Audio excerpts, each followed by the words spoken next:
Chapter 101.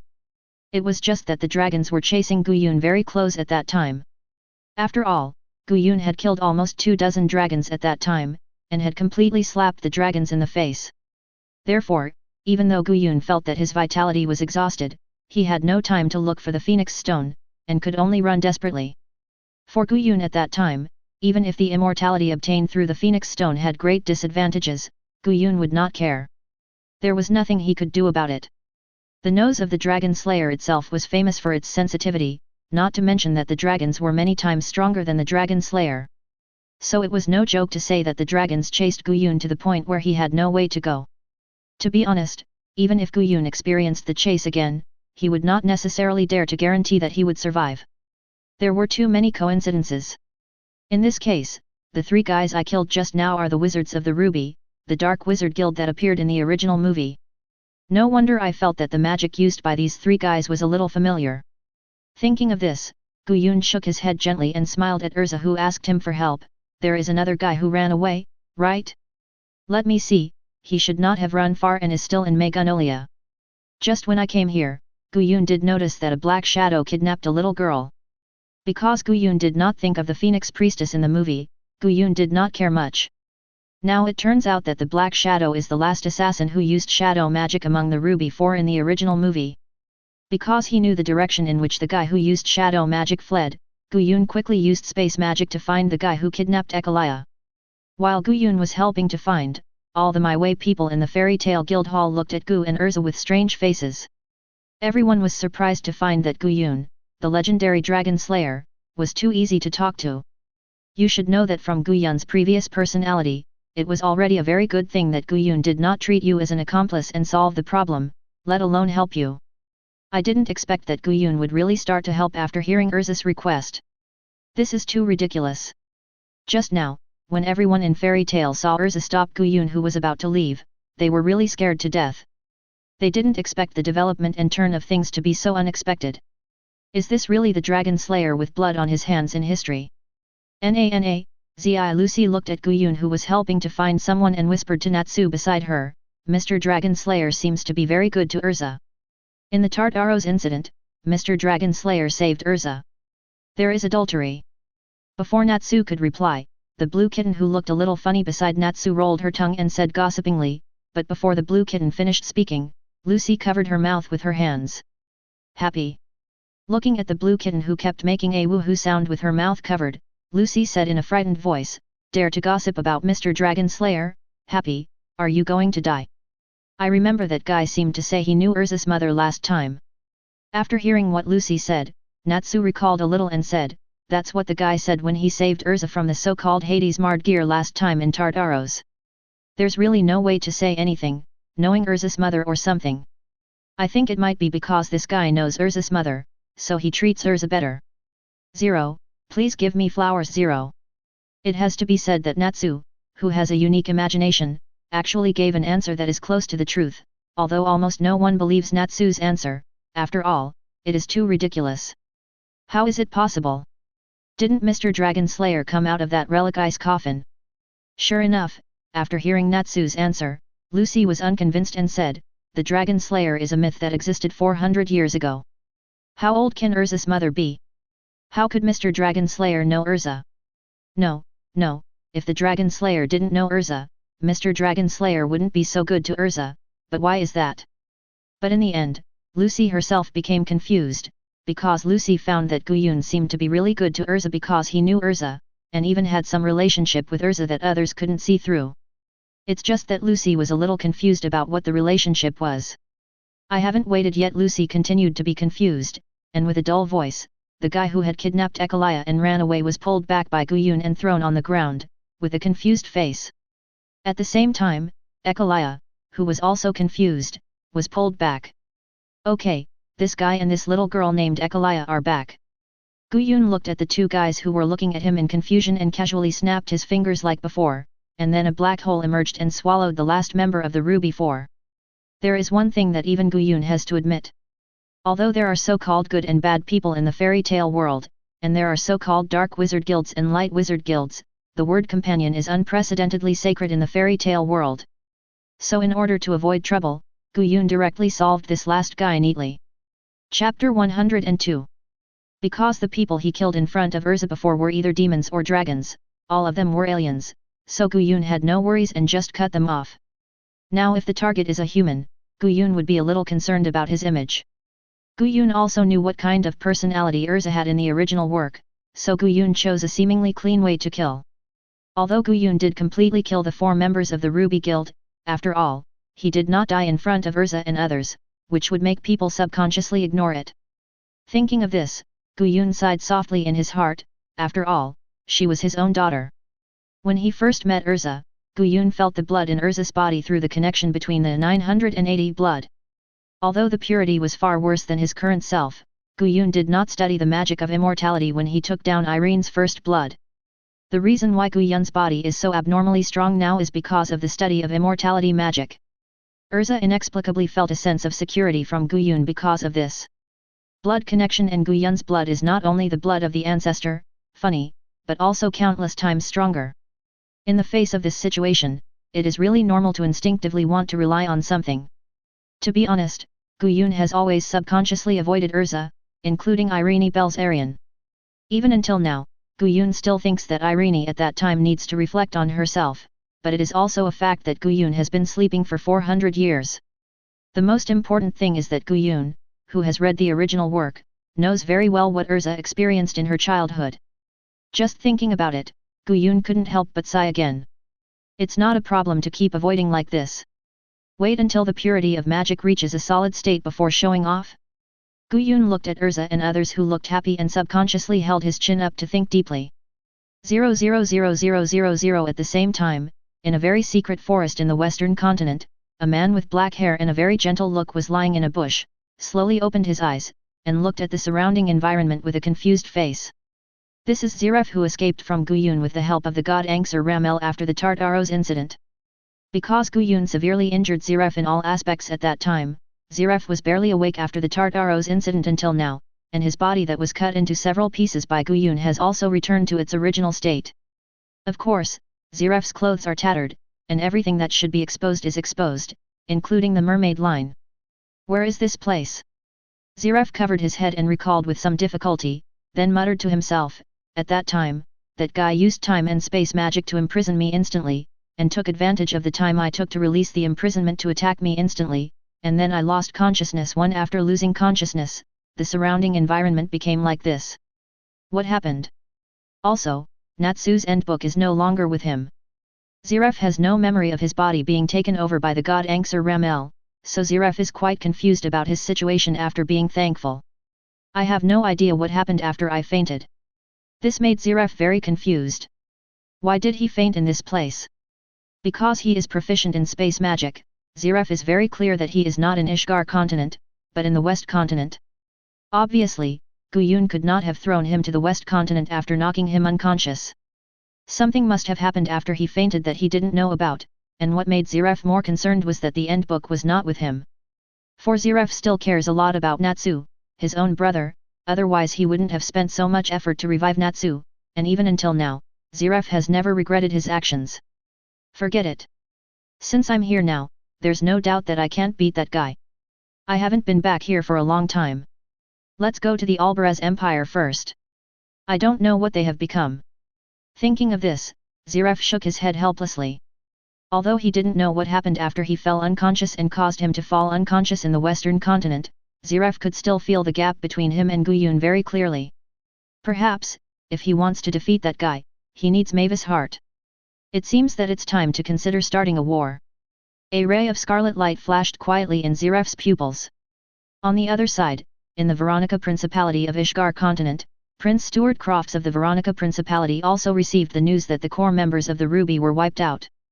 After all, Telepathy 2.0 magic is very important for the team, especially the team of the Dark Wizard Guild.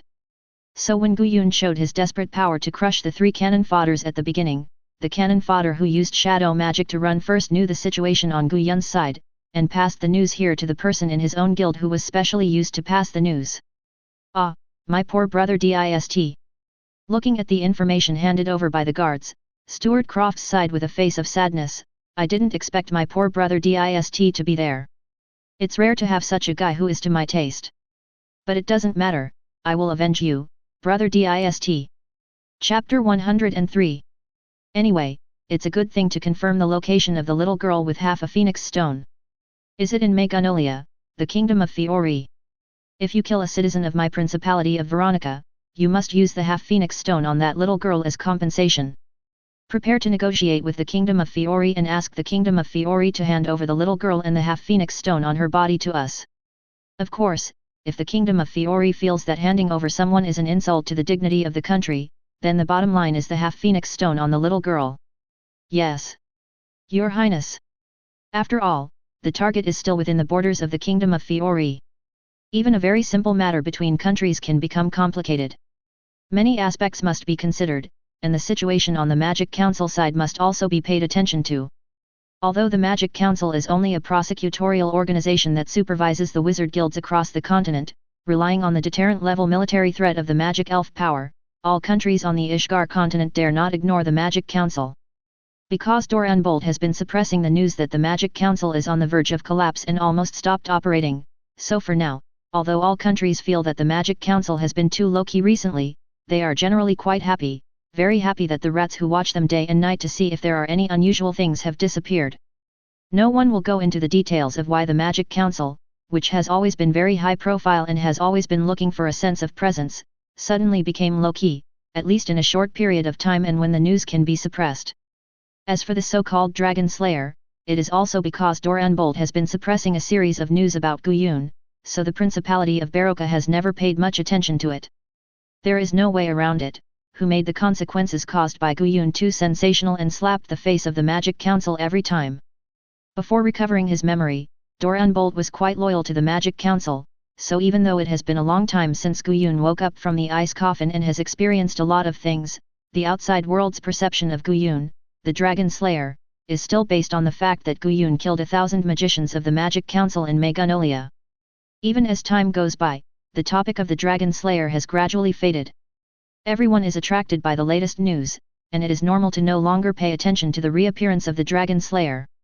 In this way, the Principality of Veronica began to prepare to negotiate with the Kingdom of Fiori based on the killing of citizens of the Principality of Veronica in the city of Magnolia in the Kingdom of Fiori and took the first step towards death. What can be seen is that the Principality of Veronica has begun to count down to its demise. However, Prince Stuart Crofts, who has put his country into the countdown to its demise, is still in the joy of making the Phoenix Stone complete and gaining eternal life. Eternal life is so desirable that it makes people completely forget their own importance. The negotiations between the Principality of Veronica and the Kingdom of Fiori will naturally not happen and end so quickly, even if Prince Stuart Crofts of the Principality of Veronica is anxious. The individual strength has completely failed. The 4 Ruby Guild wizards that Gu went to kill were almost the strongest wizards that the Principality of Card could contact and hire. That's why the Principality of Veronica began to put pressure on the Kingdom of Fiori. Compared with personal interests, the interests of the country are obviously more important, and the bottom line is just a piece of stone that no one knows the use of. Let's turn our attention to Guyun again. It has been almost half a month since the Ruby Guild wizards attacked the Fairy Tale Guild. After realizing that it was not a good thing to continue to drag things out with Erza and Irene Belzarian far away in the western continent, Guyun did not continue to hide in the dark laboratory to practice and upgrade silently, but moved back to the place he rented before and completely relaxed. At the same time, he no longer wanted to avoid Erza and didn't want to avoid Erza like before. In addition to not planning to tell Erza that he was her father for the time being, Guyun became very natural. Normally, Guyun still spends most of his time on training. After all, Guyun is only one step away from changing his magic power from liquid to solid. It's just that Erza often comes to chat with Guyun after training. After all, the feeling that Guyun reveals makes Erza feel very at ease, which makes Erza very curious. 107 In addition, Erza is now entrusted by Makarov, who is nowhere to be found, to become the acting president, so Erza doesn't go on missions with Natsu, Lucy and others as often as before, and spends most of her time in Magnolia. So, in this way, Erza usually visits Guyun, brings snacks and drinks tea with Guyun, and also asks Guyun about Irene Belzarian. The reason why Erza is so curious about Guyun is not just because of the sense of security revealed by Guyun. This is also one of the factors that Gu does not know his mother. Now that Fairy Tale didn't have anything important to worry about, Erza naturally turned her attention back to Guyun and her mother, Irene Belzarian. Because of some painful experiences in her childhood, even though the wounds in her heart had long been healed by her companions in fairy tale, Erza was still confused. Her mother, Irene Belzarian, why did she abandon her? Chapter 104. In fact, Erza has been thinking about this question in her heart for a long time, and she was also confused by this question when she was a child. It was just that after coming to the fairy tale guild, her companions made up for the pain in her heart. Erza had already buried her doubts about her parents deep in her heart, and planned to never think about why her parents abandoned her, but Guyun's arrival made Erza recall all this again. As for whether Guyun was lying to her, Erza did not doubt Guyun. After all, in Erza's view, Guyun, a dragon slayer from 400 years ago, a myth from 400 years ago, had no need to deceive herself, not to mention that Erza could sincerely feel at ease from Guyun. But then again, in addition to what I just said, Erza actually had a new doubt recently. Actually, Mr. Dragon Slayer, I have always been a little confused about one thing. Erza looked at Guyun, who was sitting in front of her drinking afternoon tea, and asked with a little confusion, Mr. Dragon Slayer, why do you know my mother Irene Belzarian? Mr. Dragon Slayer, you have existed for 400 years, and you have completely disappeared since a certain period of time 400 years ago. I think you must have frozen yourself for some unavoidable reason at that time. I think Mr. Dragon Slayer must have frozen himself for a long time. I feel that Mr. Dragon Slayer, in addition to telling me that my mother's name is Irene Belzarian and some things about my mother, you have also hidden a lot of key things. Because many things don't match. If possible, can you tell me some more details? Since Guyun was very easy to talk to Erza last time, almost responding to her every request, everyone in the fairy tale guild began to gossip. Everyone felt that Guyun must not only know the situation of Erza's mother is so simple, there must be more complicated things that have not been said. During this period of time, every time Natsu and Lucy came back after completing the mission commission, they would drag Erza to discuss Guyun's gossip, and by the way, help Erza analyze why Guyun is special to Erza. Over time, Erza, who has nothing to do, naturally became a little concerned about Guyun's affairs, so she planned to find Guyun today to ask her doubts and learn more about things she didn't know. A lot of things don't match up. After hearing Erza's confusion, Guyun was stunned and hesitated for a moment. Although he had already planned not to continue, Erza's sudden question still made Guyun subconsciously hesitate. After all, Guwei had not yet fully prepared himself mentally. And if Guyun directly said to Erza at this time, I am your father, this kind of words would probably be very strange. The most important thing is that even if Guyun really proved the fact that he was her father in front of Erza by various means, it is estimated that the feeling of embarrassment would linger. In addition to guilt, this is also part of the reason why Guyun has not told Erza that he is her father. At this time, it should be better to let it go. For example, when Irene Belzarian personally ran to Erza, it should be a very good opportunity to recognize her, or pretend to accidentally reveal key clues to Erza bit by bit, and finally let Erza feel that he is actually her long-lost father or something. Even Guyun even prepared a plan. First, he prepared a long-standing Dragon Slayer diary and hid it in a place, and then let Erza find it accidentally and full of coincidences. It was really nice. As for the content of the diary, although the theme was to let Erza know that he was her biological father, in order not to appear so abrupt, Guyun planned to write it more realistically, such as writing some of his own experiences in the past 400 years. Even Guyun himself had to sigh that the plan was perfect. As long as everything went according to his imagination, as long as Erza found out that she was the biological daughter of the Dragon Slayer first, then when Erza was mentally prepared, she would not encounter the embarrassing situation of suddenly having more biological fathers. However, now that Erza asked in advance, what should he say? Should he just admit it or find a way to get around it? If he wanted to get around it, how should he get around it more perfectly? Otherwise it would be embarrassing if Kong had loopholes everywhere. Perhaps this is why plans can never keep up with changes. Thinking of this, Guyun looked at the man in front of him who was looking at him seriously. Erza was a little distressed. Well, I did have something crucial that I didn't tell you, Erza. Looking at Erza sitting in front of him, Guyun said slowly, and while speaking, he began to think about how to make it more appropriate. Just when Guyun was about to use time magic to freeze time so that he could think carefully, the door of the room was suddenly pushed open. 10 little girls with dark blue hair and open clothes who looked very cute, Wang Qianzhao, stood at the door and looked at Guko and Erza breathlessly. This is the Sky Dragon Slayer wizard Wendy Marvel in fairy tale. But Wendy looked very embarrassed at this time, and even without Wendy saying it, Guyun and Erza knew that something bad must have happened. It's not good, President Erza.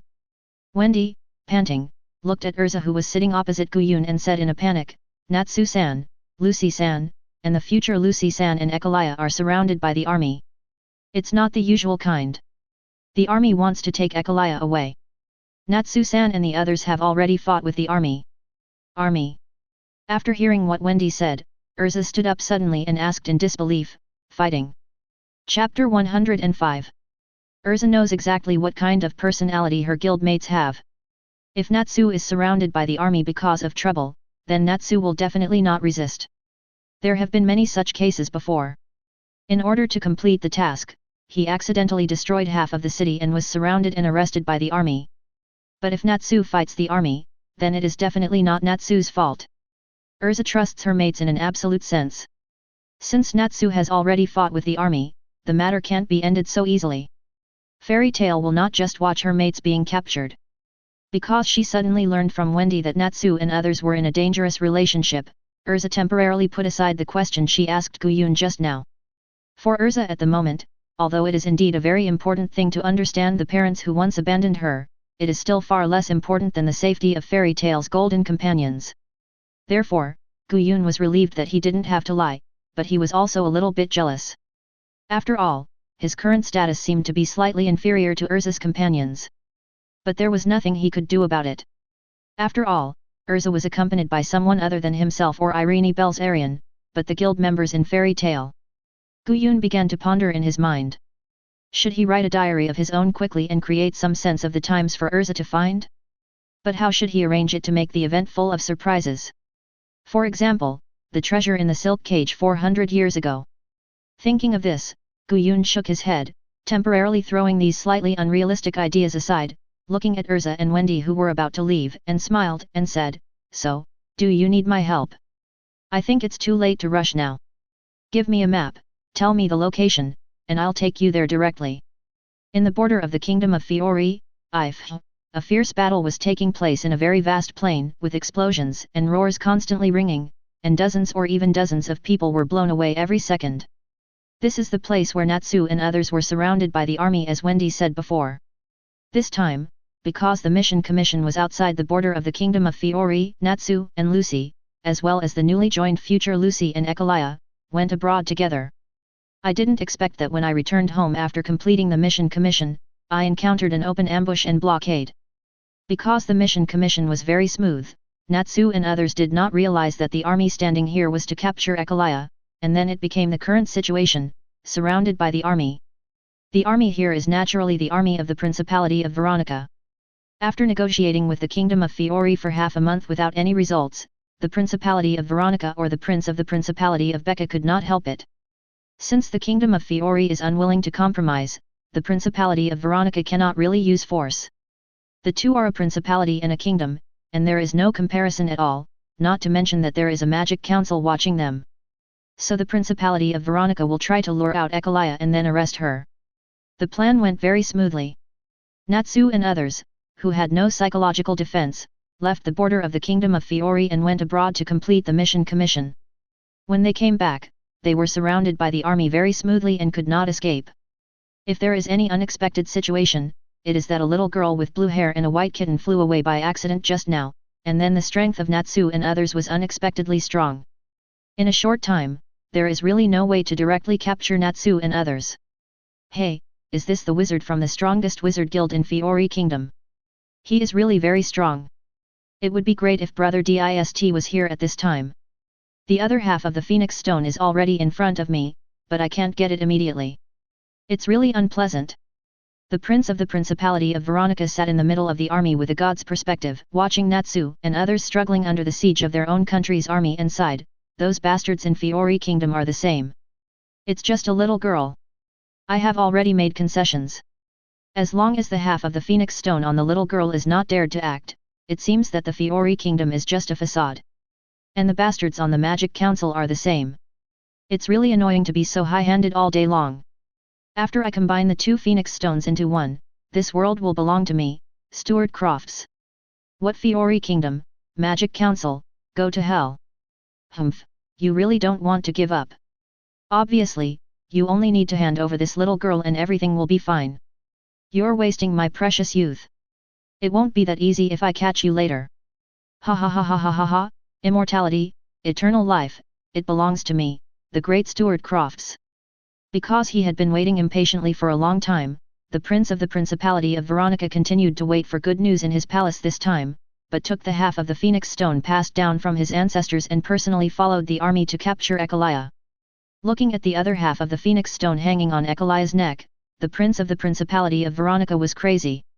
In his opinion, immortality was only one turn away from him. Chapter 106. When Guyun used space magic to accurately locate Erza and Wendy to the place where Natsu, Lucy, and Ekrea were surrounded by the army, what was left was just a mess. The army that Wendy mentioned and Natsu and others who were fighting with the army were not seen. But this is also very normal. Even if Wendy flew towards Magnolia with all her strength after leaving the battle, even if Magnolia is a city closer to the border in the Kingdom of Fiori, it still takes a long time. Even if Guyun directly used space magic to instantly rush Erza and Wendy from Magnolia, the time it took Wendy to fly from here to Magnolia was enough to make the day lily cold. Guyun looked at the ground full of holes and chuckled and said, "This place has experienced quite fierce fighting. We are a little late. It seems that Natsu and others have been captured by the army." Yet, after hearing Guyun's words, Erza nodded seriously and asked Wendy beside her, "Wendy, did the Fiori Kingdom's army capture Natsu and the others?" "Hey!" Wendy also said in a panic, "I don't think it's the Fiori Kingdom's army. When I attended the Great Magic Director Martial Arts Conference in the capital of Fiori Kingdom, I saw that the uniforms of the Fiori Kingdom's army were completely different from the army that surrounded me and Natsu." "Different? If we can't even determine the target, things will get a little bad now. I hope Natsu and the others won't have any accidents and will hold on until we can rescue them." Erza instantly became distressed. She didn't expect that such a big mess would happen just after Makarov made her the acting president of Fairy Tail.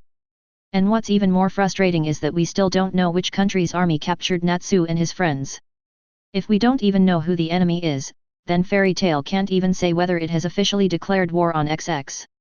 Now we can only quickly find out which country has attacked Natsu and his friends through Fairy Tail's secret intelligence agency. It's easy to guess as long as we know the purpose and motive and the movements in the past period of time. Even Erza doesn't need to think too much to know that it is related to the group that attacked her own guild half a month ago. After all, a wizard who used shadow magic in that group kidnapped Ekalia. Through targeted investigations based on these prerequisites, it can be quickly determined that it was the army of the Principality of Veronica that attacked Natsu and his friends, but there is a faster way here at Guyun. After all, Guyun has read the original novel, and can completely rely on the original plot to live a life of luxury in the fairy tale world. I think I should know which country's army captured Natsu and the others. Guyun waved at the messy field in front of him after the fierce battle, and then a piece of armor that was burned and slightly deformed appeared in Guyun's hand. It had the unique logo of the Principality of Veronica. Looking at Erza and Wendy who were looking at him curiously, Guyun smiled and lied. It was necessary to create an extremely positive image in front of his daughter. Because I feel out of touch with the times, I spend a little time every day to understand the forces of the current era. Through this armor and the logo on the armor, it can be seen that this is a standard armor of the Principality of Veronica. So, if there is no accident, I think it should be the army of the Principality of Veronica that captured Natsu and others. In other words, we should go to the Principality of Veronica to see the situation immediately. It should still be in time. After that, Guyun began to take out a world map from his portable space and began to accurately locate it. Space magic is not something that can be used casually, especially for ultra-long distance space movement, even for Guyun. 0, *0. So if Guyun wants to go somewhere, he must know the approximate location of that place clearly, otherwise it is easy to fail to use space teleportation and teleport to an unknown place. Strictly speaking, it is not impossible to use space magic to travel through time, but how to determine your own safety after using it is a very serious matter. It has been explained before that even Guyun today still doesn't dare to use space magic to explore unknown space. 0 However, when he is free, Guyun might spend some time studying the interesting research project of world travel. After all, it is boring to stay in one world all the time. This is especially true when Guyun has a long life. He must travel to a real world from time to time to adjust his life. Oh! Found it! After Gu Yun determined the relatively specific direction of the Principality of Veronica, he directly grabbed Erza and Wendy's arms and said, "Then let's go now." In the private prison of Stuart Crofts, the Prince of the Principality of Veronica. A hole. What did you do to Ekalia? Natsu looked at the feminine man standing in front of him with a ferocious face and roared, "If anything happens to Ekalia, I will not forgive you. I will personally burn all of you bastards to ashes." Just as shown before, Natsu and Lucy and others were ultimately no match for the army's human wave tactics, and Natsu, the only powerful guy, had never used his magic power sparingly from the beginning. So this is the current situation: because his magic power was exhausted, he was captured by the Veronica Principality. Chapter 107. Before Natsu could continue to roar, the feminine man standing in front of Natsu chuckled and stepped heavily on Natsu's face, crushing him twice. This seemingly feminine man was naturally the Prince of Veronica, Stuart Crofts, who coveted the half of the Phoenix Stone on Ekalia and attempted to gain eternal life through the Phoenix Stone. Although Natsu, Lucy, and Ekalia were successfully captured, the fierce resistance of Natsu and Lucy still caused a lot of trouble, so at this time the immature Prince of Veronica began to seek a sense of existence. The prince was very unhappy with Natsu, who liked to shout loudly. Obviously, he had become his prisoner, but he was still so arrogant as 180, which was really unpleasant. What a mess! Is this the wizard from Fairy Tale, the strongest guild in the kingdom of Fiori?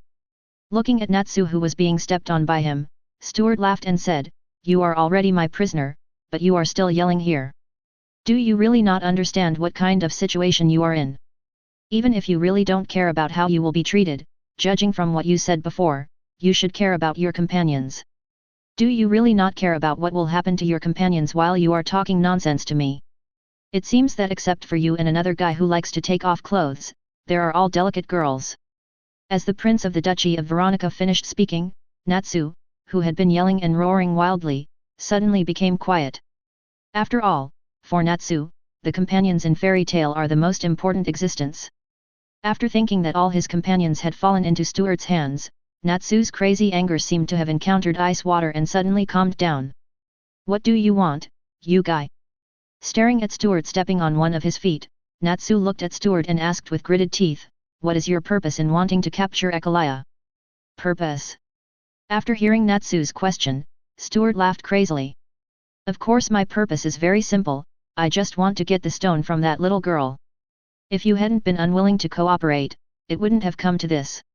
While speaking, Stuart took out 2 broken pieces of stone from the left and right sides with his own hands, and looked at the girl who was staring at him. Natsu still laughed wildly, "It's a beautiful stone, right?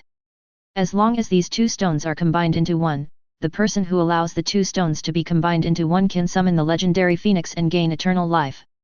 Eternal life, just hearing about it is extremely desirable. Although I will soon be able to gain eternal life and endless time, you who made me waste a lot of time to prevent me from obtaining the Phoenix Stone are really unforgivable. I said before, since you choose to resist, then if you are caught by me, it is not." Boom! The private prison built underground suddenly shook. There was a movement, and then there was a silent roar, which interrupted Stuart's unfinished words. "What's going on?" Stuart subconsciously looked up and muttered to himself with a little confusion, "It seems that it is not time for dinner yet. Are my lovely citizens celebrating the founding anniversary so soon? But, the sound can be transmitted to me. Isn't it a bit too loud?" Before Stuart could continue to be puzzled, a soldier who looked extremely embarrassed and panicked rushed in and said to Stuart with a puzzled face, "Report, report, report, report to His Royal Highness." Yes, there are a few. Several invaders broke into the city and wreaked havoc, and it was impossible to stop them. The founding celebration has not even started yet and it has already been messed up, and the invaders are extremely powerful. Our army has no way to stop the invaders' destruction. What? After hearing the soldier's report, Stuart felt the increasingly obvious vibration above his head and said in disbelief, "Are you sure you are talking about a few? Just a few invaders made you completely unable to stop them? Could it be?" At this point, Stuart turned around and looked at Natsu behind him, and his pupils shrank suddenly. Could it be that it was this guy's companion? If it was this guy's companion who came to rescue this guy, assuming that his strength was a little stronger than this guy, then it would be normal for his own army to be unable to stop him for a while. But how could this guy's rescue come so quickly? According to normal estimates, the earliest this guy's companion would be able to find him would be tomorrow. No matter what, the Prince of the Veronica Principality knew that he might not be able to stay here and wait for the founding ceremony of the Veronica Principality. 2.3 Something must be done. Thinking of this, the Prince of the Veronica Principality looked at the two pieces of stone with broken parts in his hands, the Phoenix Stone. Even, it can be felt that the two broken stones are constantly trying to be pieced together again. It seems that you really want to be complete again. I originally wanted to stay at the founding ceremony and make you complete in front of all the lovely citizens, but now it seems that I have to piece you together again in advance. But please be patient for a while. The audience here is really too few, find a place with more audiences to show your perfection. Chapter 108. In the capital of the Veronica Principality, Guyun walked slowly on the street with Erza and Wendy. Yes, walking on a messy street. The citizens of the Veronica Principality who were originally preparing for the founding ceremony had already fled because of the invasion and destruction of Guyun, Erza, and Wendy. But because Erza was right next to him, Guyun did not kill them, he only destroyed the bed building, props, and costumes that the citizens of the Veronica bus had worked hard to prepare for a long time. Of course, compared with ordinary citizens who were able to escape unscathed, the army of the Veronica Principality was not so relaxed. Assholes! Stop it, you guys! A very tough soldier captain rushed over with a few soldiers. Seeing Guyun and Erza casually destroying the surrounding buildings with a look of anger on their faces, he roared, "They actually destroyed everything that we have worked so hard to prepare for so long. Everything that we have prepared for so long, unforgivable, absolutely unforgivable." After roaring, the soldier captain led his subordinates to rush towards Guyun's position. Then Guyun waved his hand casually, and after a few roars of smashing through the buildings, everything became quiet again, and a slight smell of blood began to slowly spread. "Okay, let's move on. I think Natsu and the others should be locked up in a prison." Guyun looked at Erza and Wendy beside him and said with a smile, "I think it should be in that palace." In fact, it is not difficult for Guyun to take Erza and Wendy to the palace of the Principality of Veronica through space magic, but this time Guyun has another purpose besides helping Erza. That is to determine Erza's character. Although Guyun will subconsciously give way to Erza because of his current guilt towards Erza, Guwei also knows very well that he can't keep giving way like this. If he decides to hinder himself, then Guyun will definitely make the other party pay the price of blood.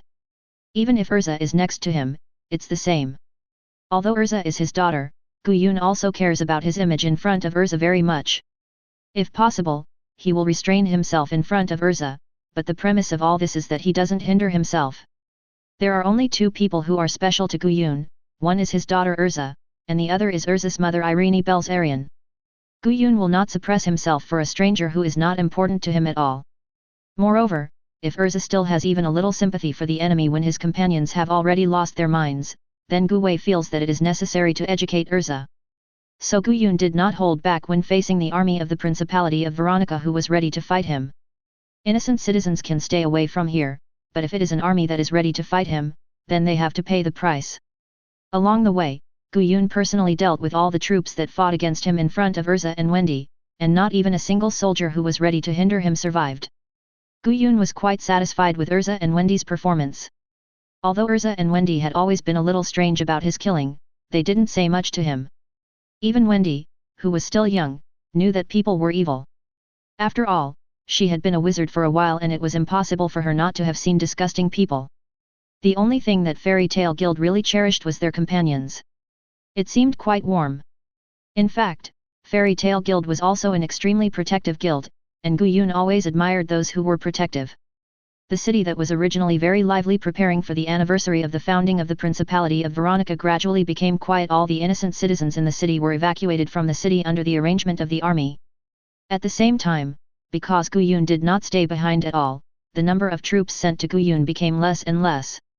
After all, everyone was a very normal person, and no normal person would not cherish his life. In this way, Guyun took Erza and Wendy to the palace of the Principality of Veronica slowly. With the arrival of Guyun, Erza, and Wendy, the prince of the Principality of Veronica also appeared on the top of the palace, looking down at Erza, Wendy and Guyun in front of the palace. "It seems that you are the wizards of Fairy Tale, the strongest wizard guild in the kingdom of Fiori." The prince of the Principality of Veronica, Stuart, looked at Guyun and others who appeared in his sight and said calmly, "You messed up our country's founding anniversary celebration. You really don't know how to live or die. Next, let me summon the guardian beast of my principality of Veronica, the Phoenix, to completely." While speaking, Stuart took out the Phoenix stones on both sides of his body, and prepared to merge them together directly. But at this moment, the two Phoenix stones in Stuart's hands disappeared completely. What? Where is the Phoenix stone? Looking at his empty hands, Stuart was at a loss, not knowing what had happened. Then Stuart saw two familiar stones suddenly appear in Guyun's hands, and a feeling of despair that he had never felt before suddenly emerged from Stuart's heart. Chapter 109. Is this the so-called Phoenix stone? Guyun looked at the two stones that he had moved with space magic and chuckled, "There is indeed a good power hidden in the stone, but I don't seem to need it at all now. Here, I'll give it back to you. I'll keep the other half for you to be safe." After saying that, Guyun casually threw it to the empty space in front of him, and then Guyun directly used space magic to teleport Natsu, Lucy, and Heartfilia, who were previously captured by the Veronica Principality, out of the private prison under the palace, and appeared in front of Guyun and Erza with a confused look on their faces. Half of the Phoenix stone was thrown by Guyun to Heartfilia, who looked confused. "Hey! Phoenix stone!" Heartfilia looked at the half Phoenix stone in her hand in a daze, and the environment around her suddenly changed, and she really didn't react to what happened. Lucy and future Lucy were the same. They had no idea how they could suddenly come to this place when they were imprisoned in prison. The shackles on their bodies also disappeared. Natsu, who had the simplest brain, was the first to react. "Oh! Erza!" Natsu looked at Erza, who suddenly appeared beside him, and said with surprise, "It seems that Erza rescued us, Lucy. Erza, you are really amazing. You rescued all of us from that prison at once." "Hey, Natsu, are you stupid?" After hearing what Natsu said, Lucy quickly reminded, "It is obvious that Mr. Dragon Slayer used space magic to rescue us from that guy's private prison." "Oh? Soga, that's how it is. Thank you so much, Dragon Slayer. How about we fight if we have a chance?" "You're welcome. I'm helping you for Erza's sake. As for fighting, I don't mind it as long as it doesn't bother me." Looking at Natsu, Guyun said with a smile. Guyun was in a good mood. He just wanted to help Erza. Then he temporarily tested Erza. Guyun was quite satisfied with the result. Since he came to the capital of the Principality of Veronica, Guyun already knew the location of Natsu, Lucy, and Heartfilia Song, but Guyun just wanted to test Erza's character suddenly.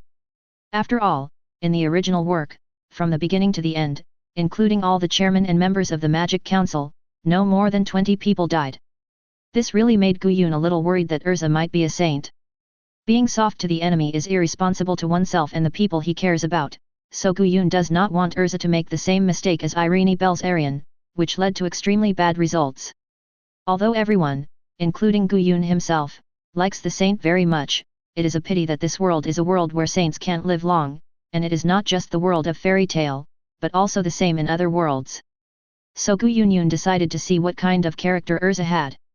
He deliberately killed people in front of Erza, instead of using space magic to devour and destroy the bodies as he did to the cannon fodder in the Ruby of the Dark Wizard Guild. Erza was a little uncomfortable, but knowing that her companions were in an unknown situation, Erza didn't say much to Guyun.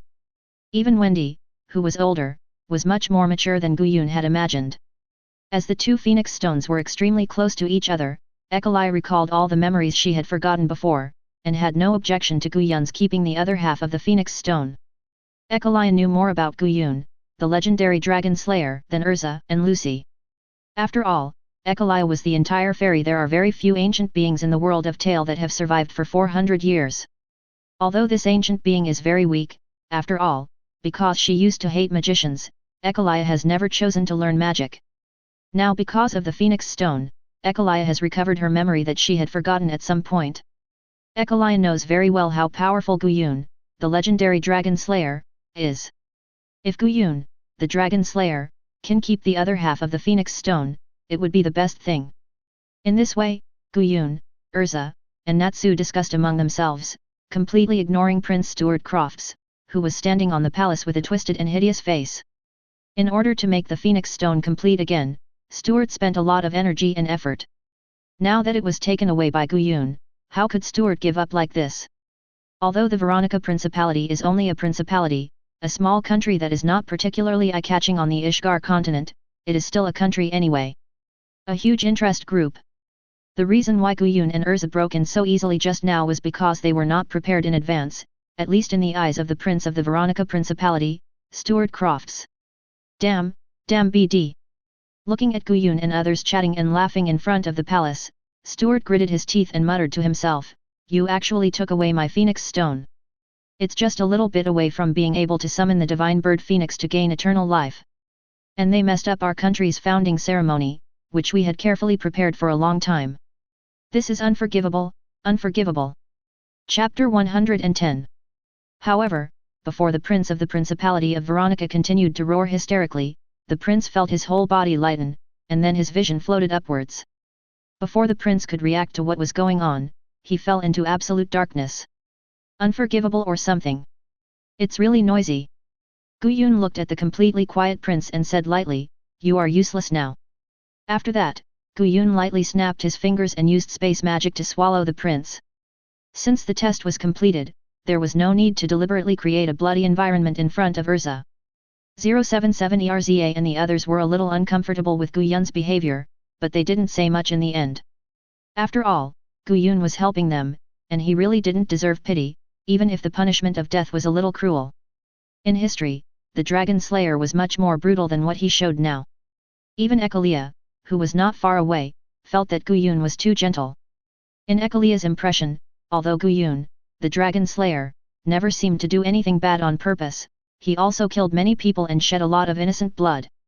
In short, the matter of the Veronica Principality snatching the Phoenix Stone from Ekalia ended in a whimper, and Guyun did not let the prince who was killed by him summon the so-called divine bird phoenix as in the original book.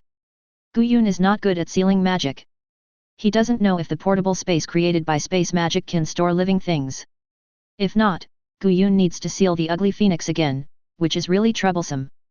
For Guyun, who has already developed a semi-finished immortality magic, the so-called Phoenix Stone that can obtain immortality is completely useless.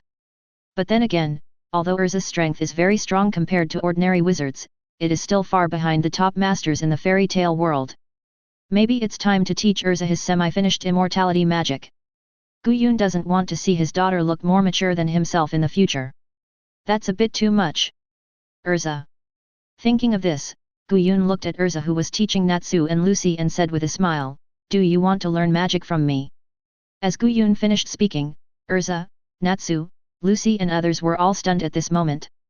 No one expected that Guyun would suddenly say that he would teach Erza magic at this time. At the same time, Natsu, Lucy, Wendy and others looked at Guyun and Erza with even more strange eyes. It was already very strange that Guyun was so good to Erza, and they didn't expect that he would teach Erza magic at this time. You know, Guyun is the legendary Dragon Slayer. I'm afraid there are many people who want to get the inheritance of Guyun, the Dragon Slayer. After all, Guyun is called the strongest who can never be surpassed. But, Guyun, the legendary Dragon Slayer, why did he do this? Not only Natsu, Lucy and Wendy felt it, even Erza, who has always been very carefree, has already noticed this matter. Guyun seems to be a little too good to her. Of course, there is no problem with this. After all, Mr. Dragon Slayer, your strength is many times stronger than mine. If I can get your guidance, I think my strength will definitely grow very well, but... After hearing Guyun's words, Erza nodded a little blankly, and then said with a confused look, "But, why, Mr. Dragon Slayer, do you want to do this? Why are you so good to me, Mr. Dragon Slayer? And I don't know why, I will naturally accept your kindness, Mr. Dragon Slayer, and I can also feel a sense of security from you, Mr. Dragon Slayer, which I once and even now desire very much. It makes people feel at ease and extremely calm." Erza has always been a very straightforward person. Except for being shy and nervous about love and marriage, Erza always speaks her mind in other aspects. She is a very carefree female man. Guyun suddenly said that he wanted to teach Erza magic. Maybe it instantly touched a point that Erza cares about very much, or it made Erza's confusion that has been accumulated in her heart burst out at the same time. So after hearing Guyun's words, a lot of doubts burst out on her face, just like above. As Erza's voice fell, Gu Chu's originally smiling expression also suddenly stiffened. "Oh no, Was it too abrupt to suddenly say that he wanted to teach Erza magic just now? Now what should I do next? Ignore as for Erza, should I just tell her everything or just find some half-hearted excuse to cover it up? It's a bit overwhelming just thinking about making up a story. How about just pretending that nothing happened and teleporting back using space magic? Forget it, haven't we already made up our minds not to waste time? I'd better just tell her everything. I don't know if it will be awkward to just tell Erza that I'm your dad or something. Well, actually, Erza, there is a reason why I treat you so well. Because I am. Just when Guyun was about to directly recognize his relatives, the ground suddenly began to emit an unprecedented light, instantly illuminating the dark sky, accompanied by an extremely huge magical pressure. Chapter 111. Unisurs, 1. World Reconstruction Magic.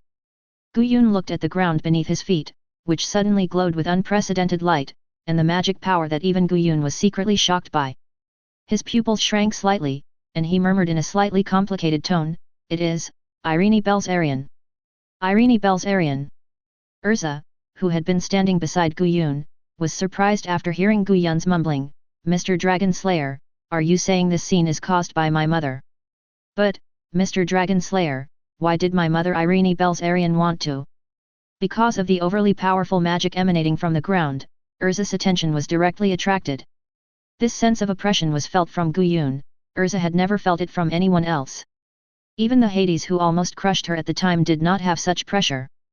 Before waiting, Erza finished her words, and she felt the scene in front of her flashing and becoming completely unfamiliar. The lush forest, the cool evening breeze, the sound of the clear river not far away, and the Guyun people who were just beside her but now disappeared in 10 seconds. Where is this place? Also, where did Mr. Dragon Slayer and Natsu go? Looking at the completely unfamiliar environment around her, Erza was stunned. She had no idea what happened and why she suddenly came to this place when she was in front of the palace of the capital of the Principality of Veronica. But Erza was very clear about one thing. That was through the brief communication with Guyun just now, or hearing Guyun's subconscious mumbling just now, Erza was probably sure that the cause of the current situation was Irene Belzarian, her mother who abandoned her when she was young and whom she had never seen even once. But what is the effect of this magic? Thinking of this, Erza muttered to herself with a puzzled look on her face, that kind of range that can't be seen at a glance is probably a super large magic. It should not only affect me, Mr. Dragon Slayer, and Natsu. No matter what, it's better to find Natsu and the others as soon as possible. I don't know where they were teleported to.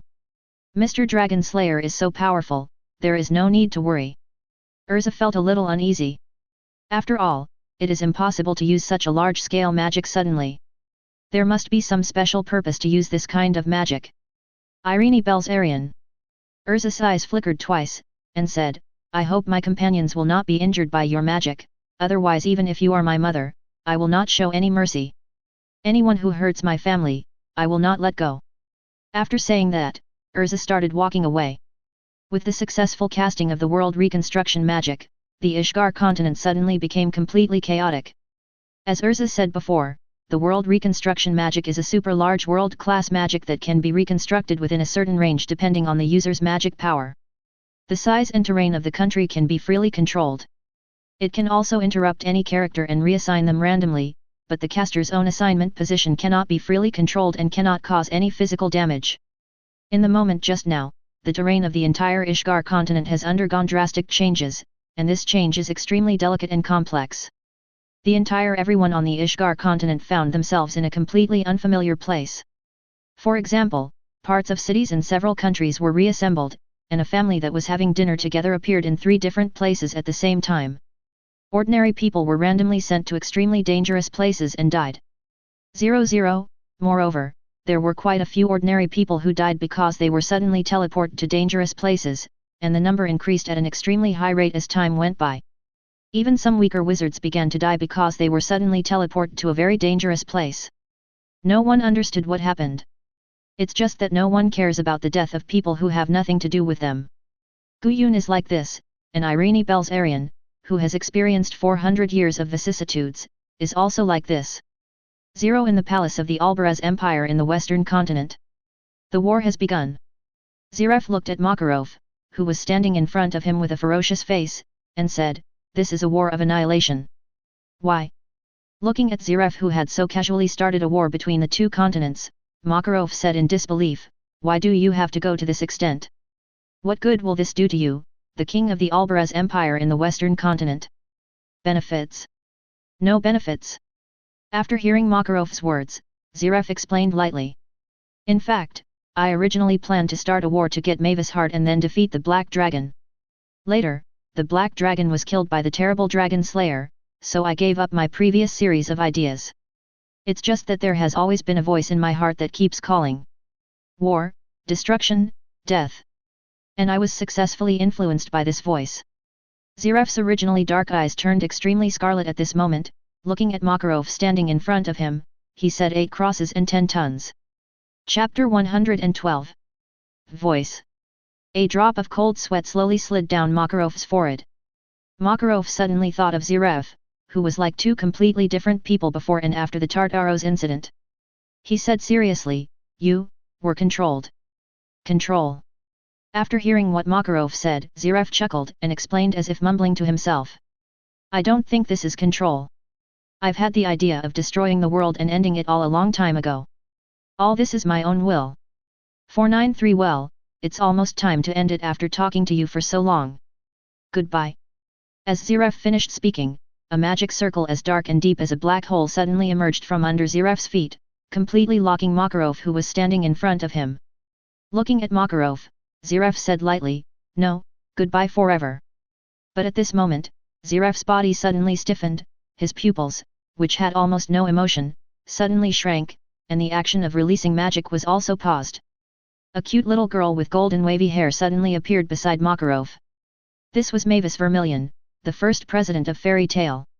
However, at this time, after Mavis looked at Ziref in a complicated way, she quickly pulled up Makarov's hands, and disappeared from Ziref's sight with a few ripples quietly emerging in the space. Similar to the situation in the original book, after Irene Belzarian cast the world reconstruction magic, Mavis, who had always been in the state of soul, seemed to have a physical existence again. After sensing that Makarov was in danger, Mavis came to Makarov quickly and rescued Makarov from Ziref's hand. Looking at the hall that suddenly became empty, Ziref slowly dispersed the magic circle under his feet, a little absent-minded. Ziref never thought that Mavis, who had been dead for more than 100 years, would appear in front of him again as a living person. Interesting, it seems that Irene's world reconstruction magic is more interesting than I thought. It's been a long time since we last met, Mavis. At the same time, on the other side, in an unknown corner of the Ishgar continent. Ah, is it really a world reconstruction magic of the world nature? Guyun looked at the world map in his hand and the completely different environment around him, and muttered helplessly, I should have thought of it long ago. How could Irene, who has learned magic absorption and purification, still be at the same level as in the original book? Because of Guyun's intrusion, Irene Belzarian's strength is no longer comparable to that of the Ange Irene Belzarian in the original book. It can be seen just by the range of influence of the world reconstruction magic. In the original book, Irene Belzarian, the 12 Holy Shields, only disrupted the topography of the kingdom of Fiori when she cast the world reconstruction magic. This time, the world reconstruction magic cast by Irene Belzarian affected the world, and there might even be some unknown changes that Guyun himself didn't know about. And there are many things that Guyun couldn't figure out. After all, many plots in the original book, such as the reason why the Albaraz Empire launched a full-scale invasion of the Ishgar continent in the original book, were entirely because Ziref wanted to obtain the secret magic luminous starlight in the Fairy Tail Guild, the heart of the fairy with infinite power. But then again, the explanation of Ziref launching a war in the original book was too far-fetched. Guyun really didn't believe that Ziref didn't know the location of the secret magic in Fairy Tail.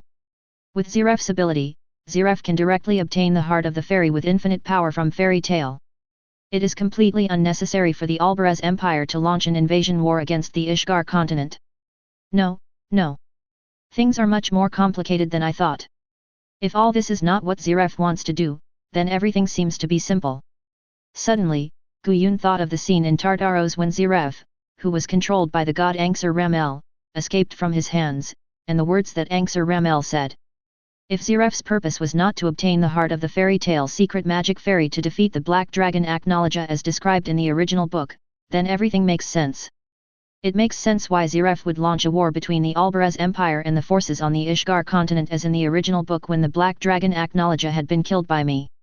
Zeref, or rather the god Anxur Ramel who hides behind Zeref and controls or influences Zeref, wants to create a war to take as many lives as possible.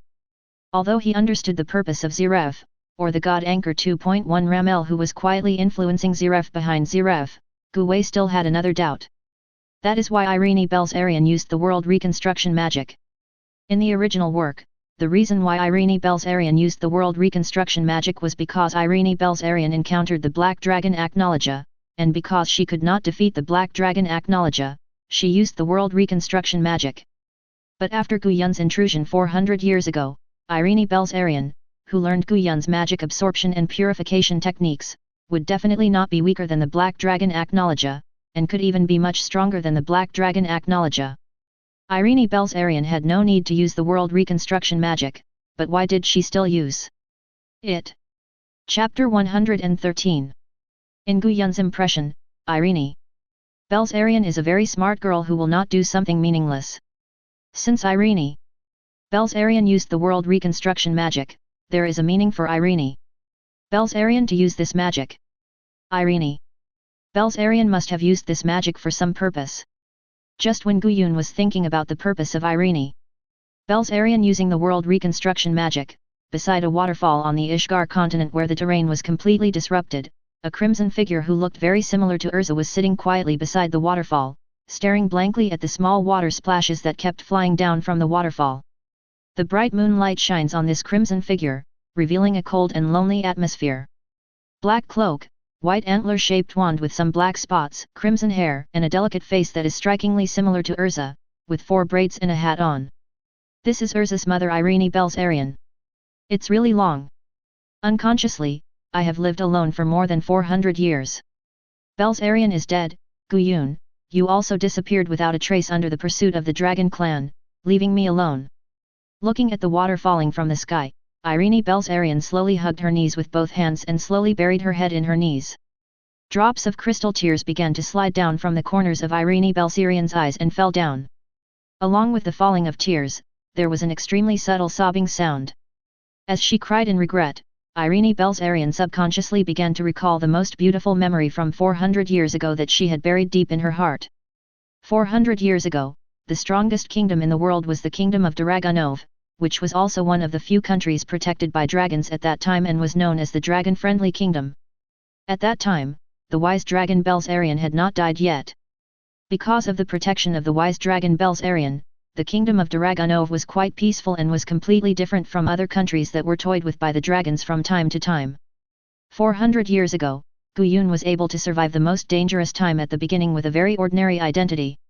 It can be said that it was entirely because he was protected by the wise dragon Belzarian in the kingdom of Dragneel. When Gu Yun first crossed over, he was a refugee who fled from another country. His country was toyed with by dragons and destroyed and finally collapsed.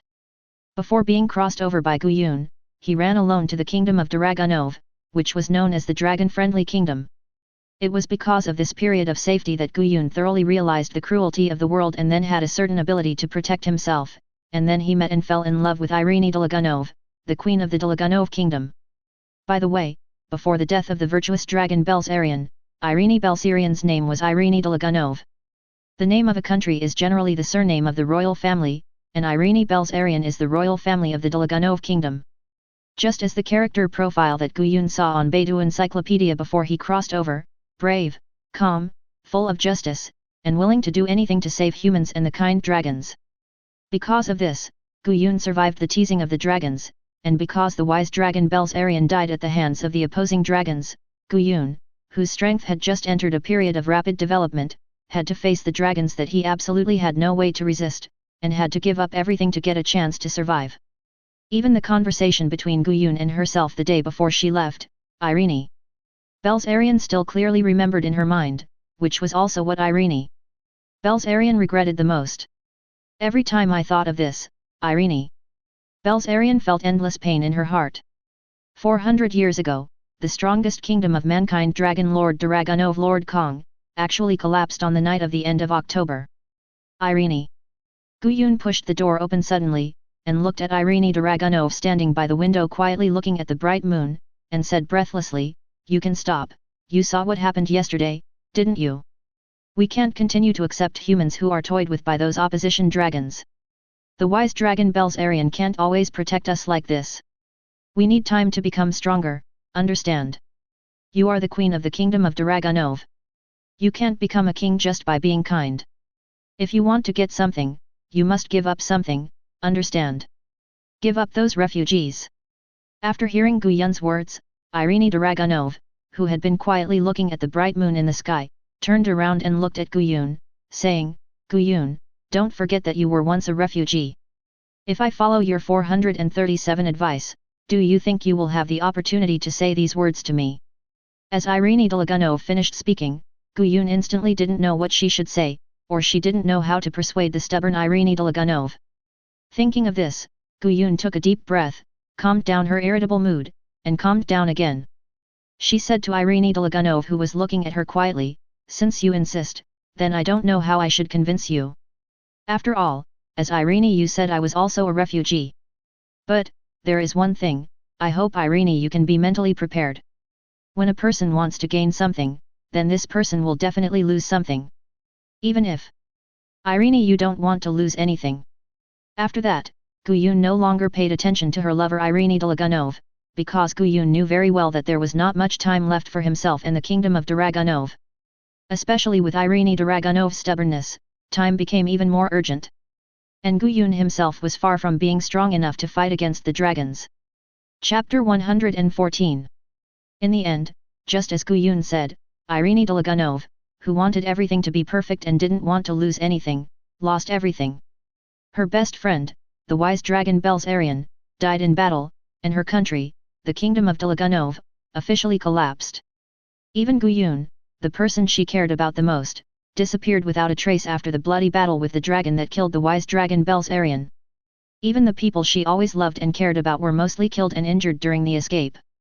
How many people could survive? Irene Dragunov, no, Irene Belzarian herself didn't know.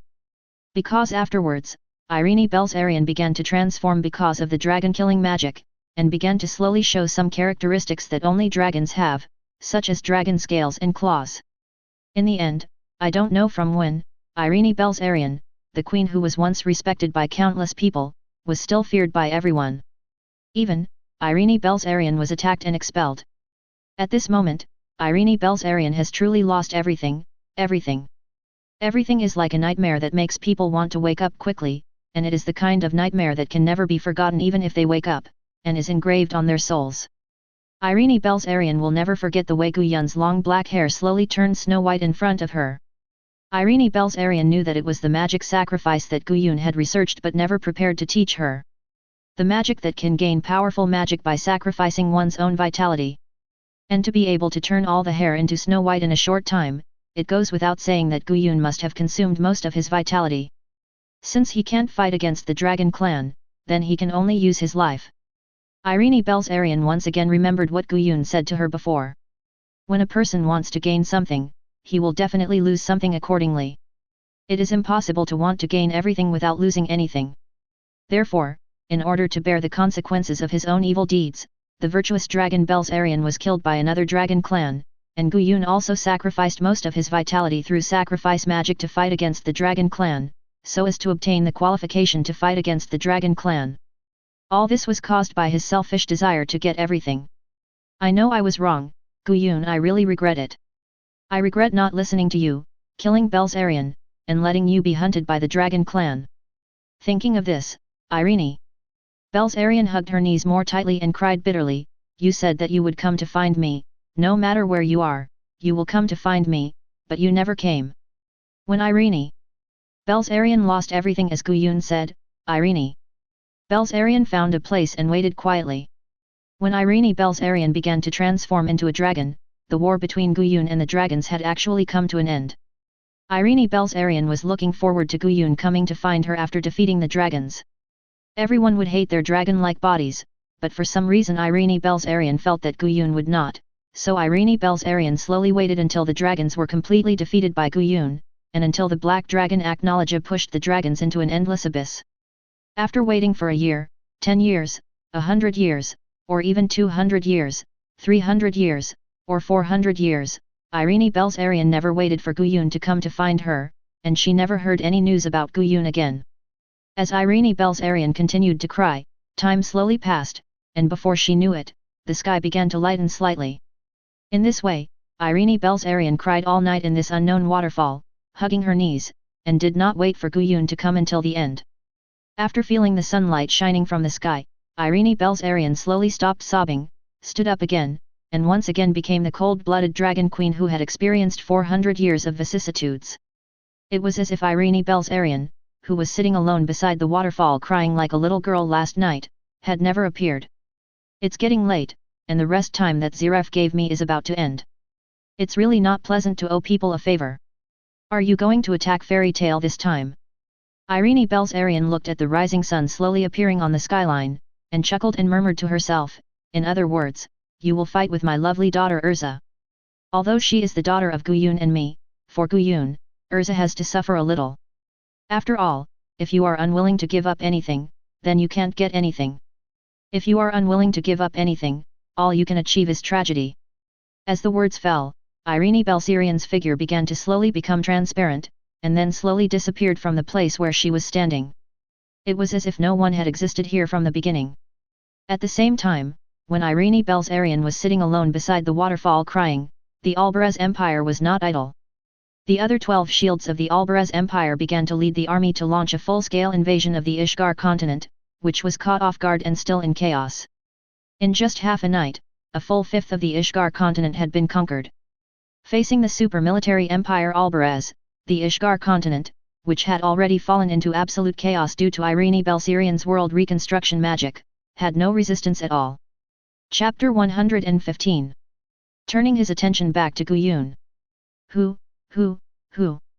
Guyun looked at the one-sided situation around him, and the battlefield was full of shouts of killing, begging for mercy, and wailing. He was constantly breathing heavily.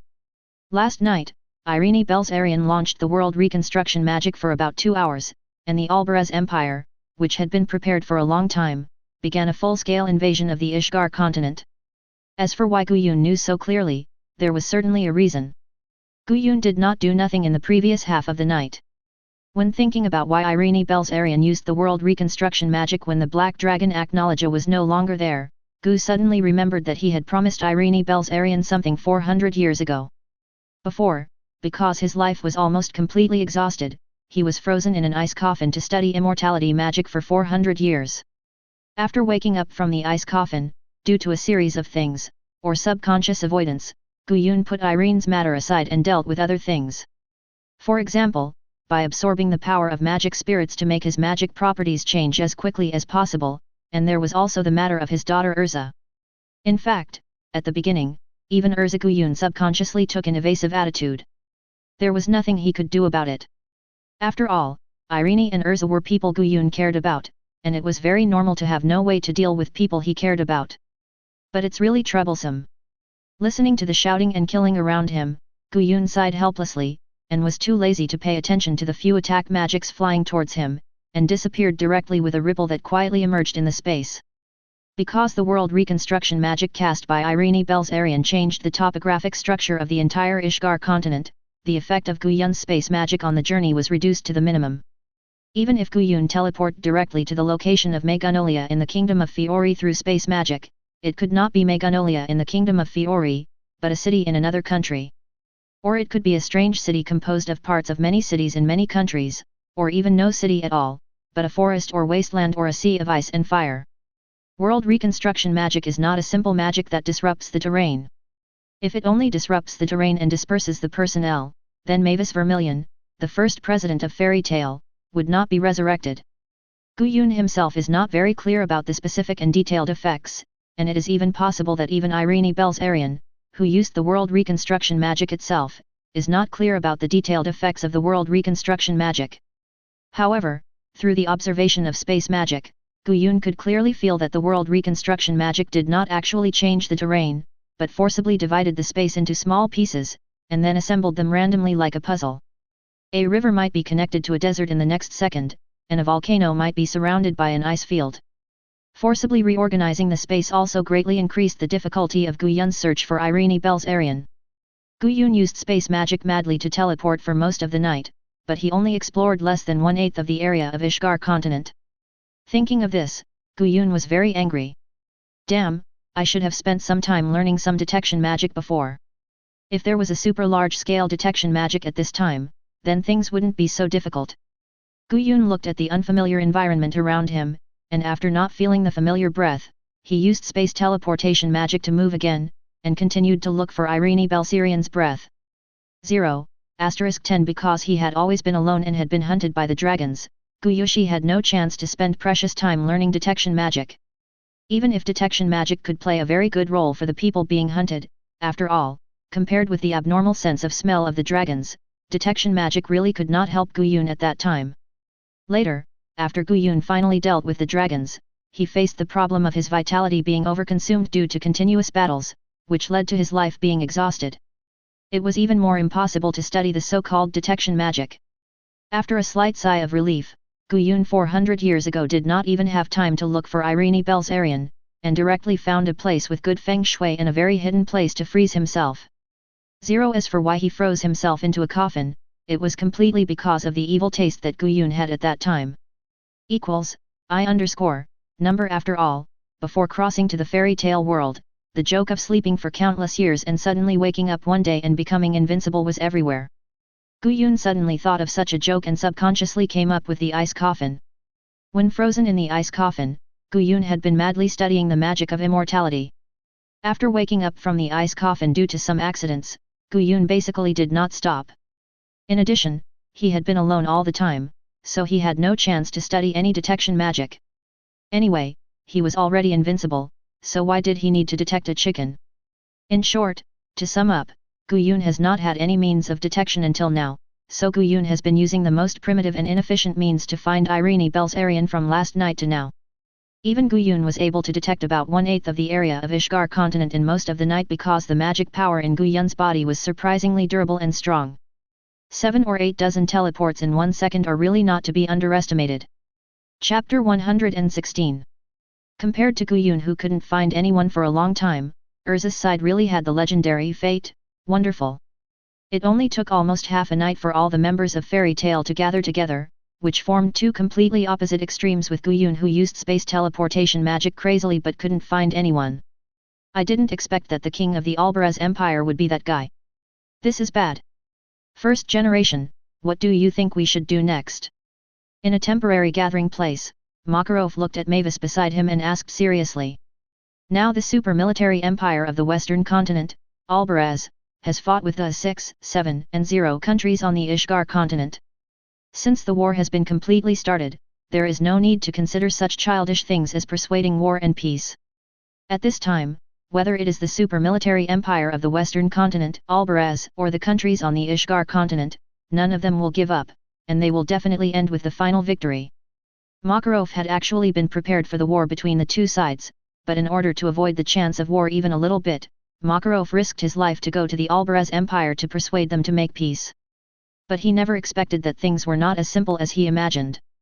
Ziref, the king of the western continent's super military empire Albaraz, did not seem to be the mastermind behind this incident, but the god who controlled Ziref's body last time, Anxur Ramel, the god who controls life and death.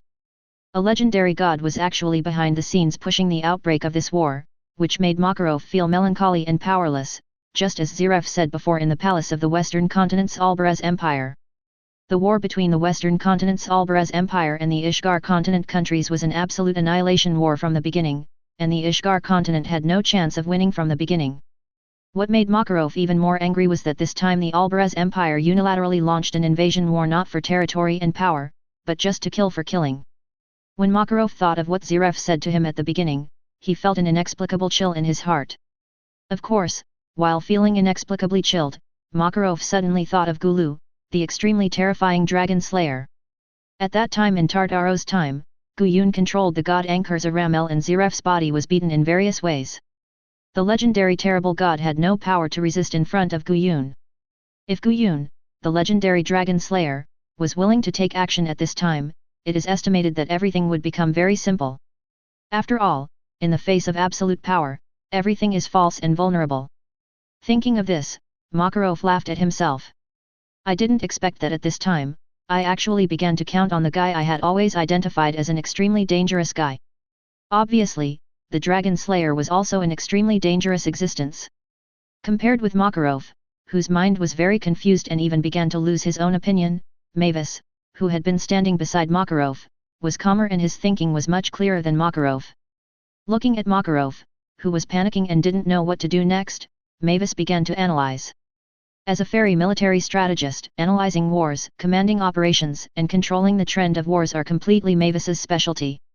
Although such a grand war between two continents Mavis also met for the first time. In this war between the two continents, our power is actually very small. Mavis looked at Makarov and analyzed, in other words, little Makarov, we don't need to consider any overall situation now, we just need to control the victory of local operations in key places. Although Ziref's Albaraz Empire has a huge advantage, the Ishgar continent is not really weak to the point of no resistance. The real decision of the war is still the high-end experience. So, for now, we can temporarily not participate in the war. Whether we participate in this war between the two continents or not, the result will not change much. What we need now is to find our guild quickly. First generation, you mean? After hearing Mavis' analysis, Makarov's pupils shrank suddenly and he understood. Before, he was completely attracted by the war between the two continents. At this time, after Mavis's reminder, Makarov also reacted. Ziref's goal is Mavis' heart. That's right, Maka Lushan. After seeing Makarov's reaction, Mavis said seriously, I must not let my heart fall into Ziref's hands, otherwise no one knows what terrible things Ziref with infinite power will do. At this point, Mavis's face was complicated. Ziref was no longer the same Ziref as before. The current Ziref was just a demon controlled by the god Anxur Ramel. At the same time, when Makarov and Mavis were discussing what to do next, the other members of Fairy Tail not far away were also full of worries. Erza was also a little embarrassed. On the way to meet with other members of Fairy Tail, she encountered a small army of the Albaraz Empire. It must be said that it was worthy of the army of the super military empire Albaraz. Even Erza, who had the strength of a concubine, took some effort to solve the small army. Even the fairy queen Erza was a little embarrassed, not to mention the other members of Fairy Tail whose strength was not outstanding. Chapter 117. Wendy, how is it? Erza looked at Wendy who was casting healing magic on the injured companion and asked with a little concern, is Wakaba's injury serious? Although there were no casualties, the situation is still not optimistic. For example, Wakaba, who is now being treated by Wendy's healing magic, is the 4th generation assistant president who Fairy Tail used smoke magic. He suffered very serious injuries. It can be said that if the 4th generation assistant president had been rescued by other guild members a little later, he would have been fatally injured or even died on the spot. Sister Erza, at present, there is no danger to his life. After hearing Erza's slightly concerned voice, Wendy looked at Wakaba lying in front of her in a coma and said, but 08 doesn't need to think about fighting in the short term, and needs to rest well. But there is another sentence Wendy didn't say, that is, the whole continent is now caught in the war, and it seems impossible to have a good rest and recuperate. Facing the wolf-like Albaraz Empire army, the defeat of Ishgar continent is a matter of time. Even when Mavis was analyzing just now, she only analyzed that Ishgar continent only has the ability to resist, and how long it can resist is still unknown. And the most important thing is that if the victory or defeat of the high-end battle is not considered, then the complete defeat of Ishgar continent is just a matter of time. However, Mavis, who does not know the high-end combat power of the Albaraz Empire, the Holy 12 Shields, does not know that when the Holy 12 Shields of the Albaraz Empire officially join the war, it will be a complete defeat and despair in the true sense.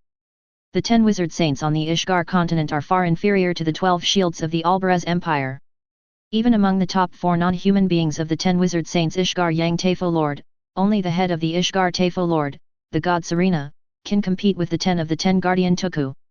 What is even more despairing is that the head of the 4 heavenly kings of Ishgar, the god Serena, is one of the 12 shields of the Albaraz Empire.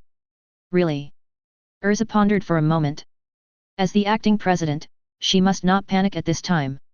After thinking for a while, Erza looked at Wendy who was a little panicked and smiled to comfort her, but Wendy, don't worry, we are relatively close to the center of the continent, and the invasion of the Albaraz Empire started from the periphery. I don't think there will be any enemies here in the short term. Before she finished speaking, Erza's expression became serious. On the hillside not far away, two figures appeared at some point. Who are you? Erza instantly activated the disguise magic to complete the disguise, pointed the sword in her hand at the two figures on the hillside, and shouted, "Tell me your purpose, otherwise I will expel you as enemies." As Erza's voice fell, the fairy tale people who were resting or discussing around were also attracted by Erza's movements and looked at the two figures who appeared on the hillside not far away at some point. All fairy tale people were ready for battle the next moment they saw the two figures on the hillside. Before choosing the temporary gathering place, Happy, Carla and Pansali had already checked everywhere. There was no one in a long distance, and it was also far from the place where the Alvarez Empire invaded. But not long after, two figures that they didn't recognize suddenly appeared on the hillside not far away. Erza and the other fairy tale people knew that these two figures were not friendly. Or it could be said that these two figures who appeared at some unknown time were probably from the Alvarez Empire. However, when Erza saw the appearance of the two figures on the hillside, her pupils shrank suddenly. Before Erza could continue to think, Erza had already got the answer through the conversation between the two figures. "Oh my, is this your daughter? She looks really energetic." After hearing Erza's shout, one of the two figures, who had reddish-brown hair, wore a black and white cloak, and carried a disc composed of 12 swords, chuckled. "This is the former leader of the 10 wizard saints of Ishgar continent, and now one of the 12 holy shields of the Alvarez Empire, Serena of God, a second-generation dragon slayer with 8 dragon magic crystals implanted in her body. Since she is your daughter, it is not impossible to treat her specially. What do you think? Do you need me to treat your daughter specially?" Serena of God asked the enchanting figure beside her, Irene Belzarian. "Why?" Without waiting for Irene Belzarian to answer, Erza directly asked Irene Belzarian, "Why are you here?" "No, why are you an enemy of fairy tale?" Irene Belzarian. "There is no reason, just like more than 20 years ago, I abandoned you in that small village for no reason." After hearing Erza's words, Irene Belzarian glanced at Erza, who was looking at her with a complicated expression, and said lightly, "Just like when you were enslaved by the dark magic cult that worshipped Zerev, I still ignored you. Perhaps this is the fate in the dark. The illusory fate brought us together again as enemies. My daughter, Erza." Chapter 118. If you want to hurt my friends and my family. Erza stared at Irene Belzarian's face that was extremely similar to hers, and said, "Even if you are my mother, I will not show any mercy, I will fight you with all my strength."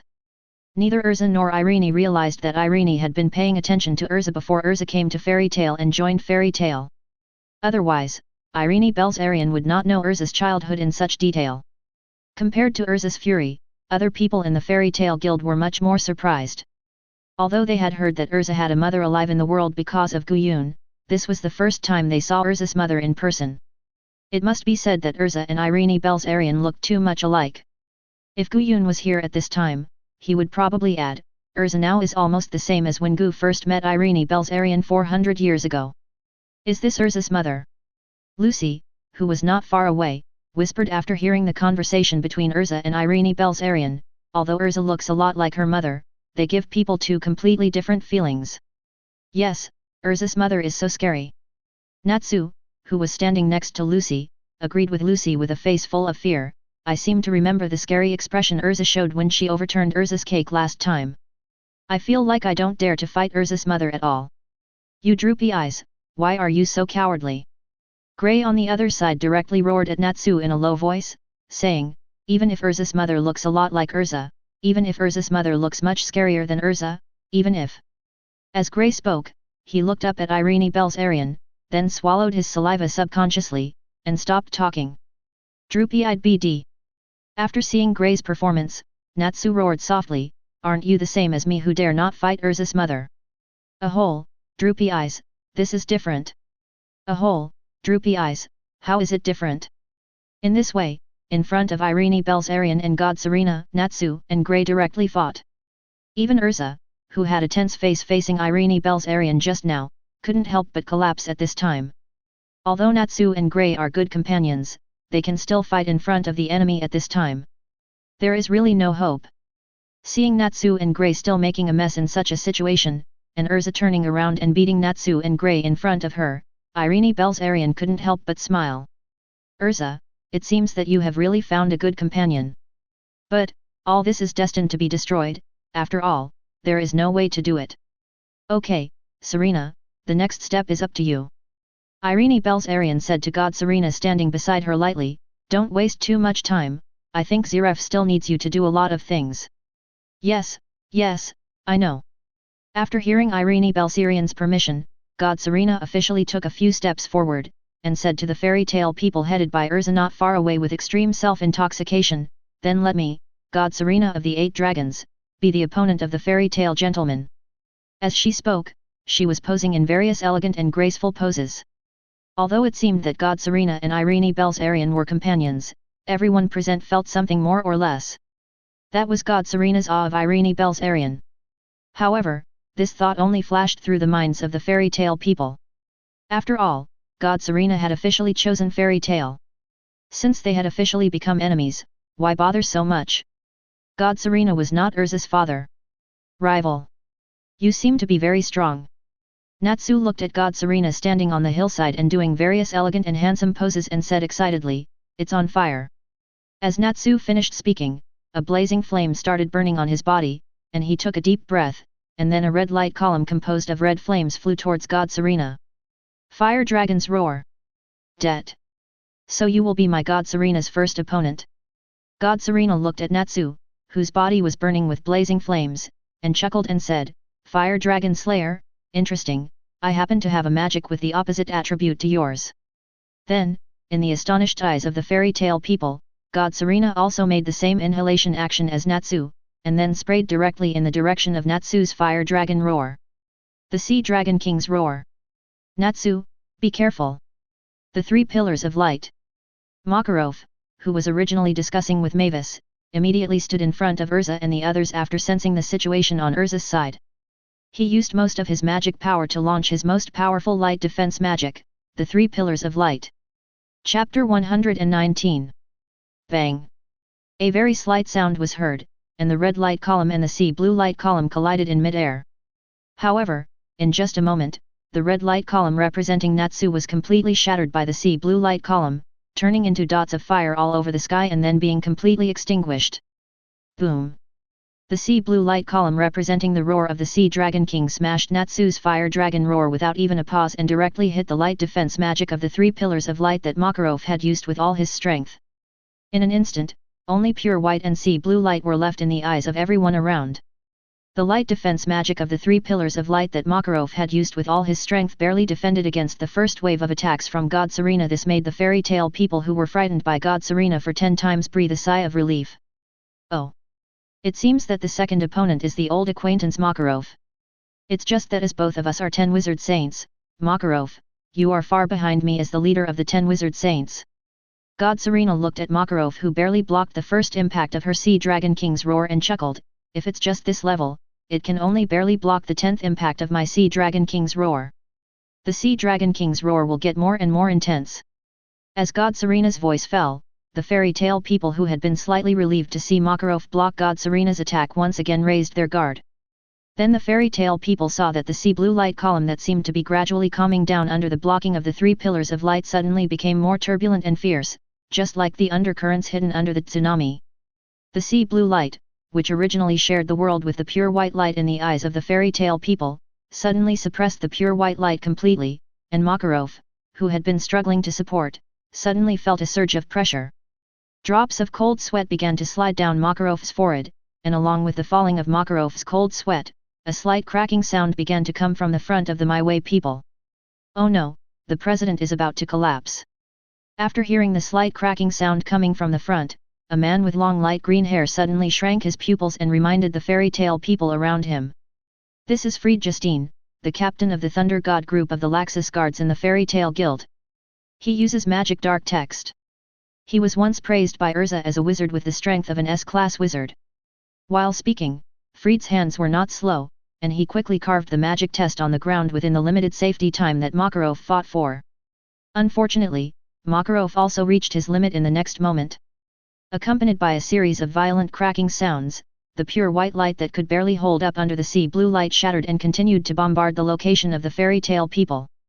Just when everyone in Fairy Tail thought they were doomed, a huge golden magic circle quietly emerged from under the feet of the Fairy Tail people, forming a translucent light golden shield to protect the Fairy Tail people inside. The sea blue light that had easily crushed everything just now was completely blocked this time. No matter the second, third, or even fourth waves of impact that were becoming more and more turbulent and fierce, they could not cause even the slightest impact on the light golden shield, and finally dissipated in the blank eyes of the Fairy Tail people. With the end of the attack, the light golden shield slowly disappeared, and the first-generation President Mavis, wearing a pink cloak and two cute little bare feet, appeared in front of everyone.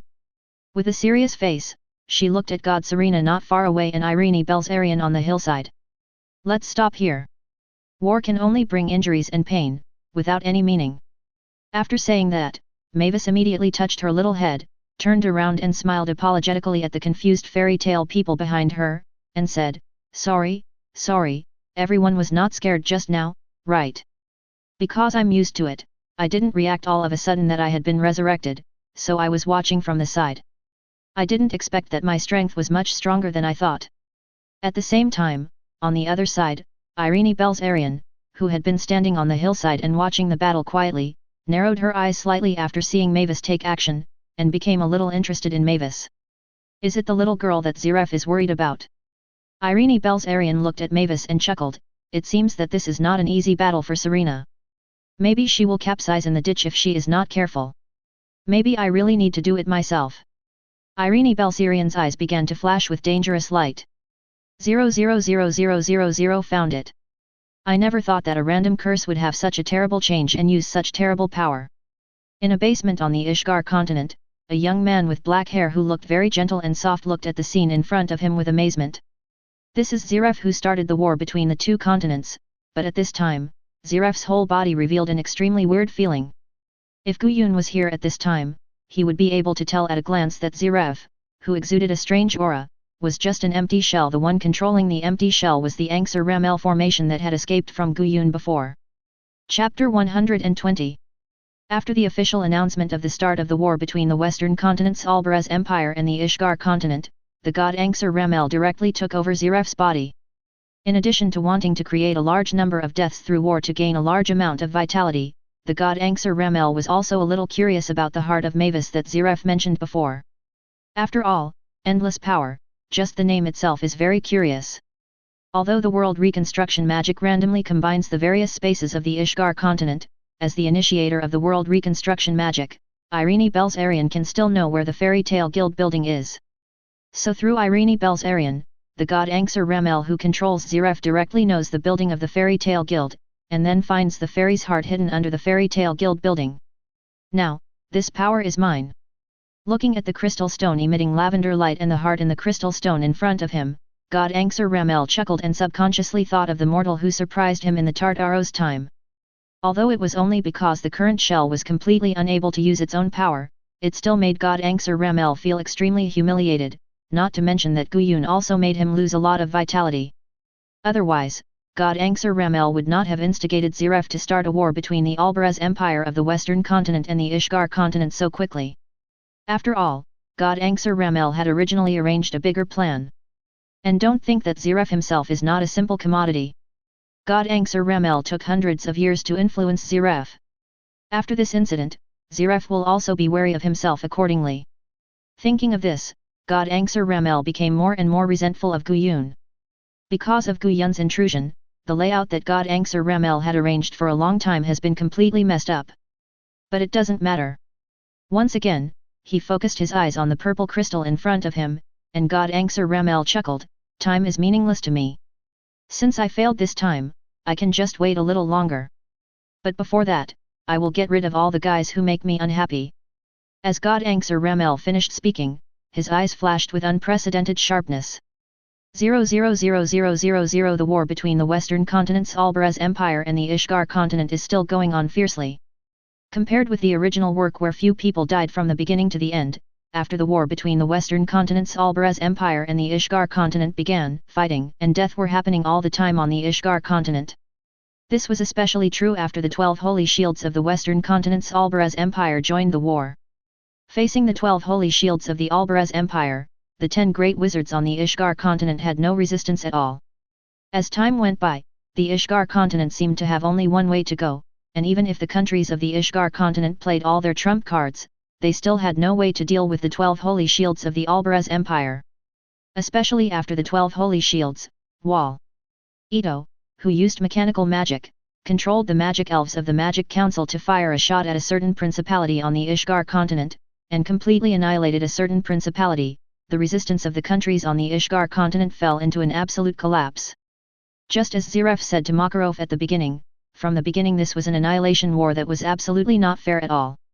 In front of the Alvarez Empire, Ishgar continent had no power to resist. Perhaps if Irene Belzarian did not use the world reconstruction magic, Ishgar continent might still have a chance to fight, but after using the world reconstruction magic, Ishgar continent could not even last a day, or even half a day, in front of the Alvarez Empire, and collapsed completely.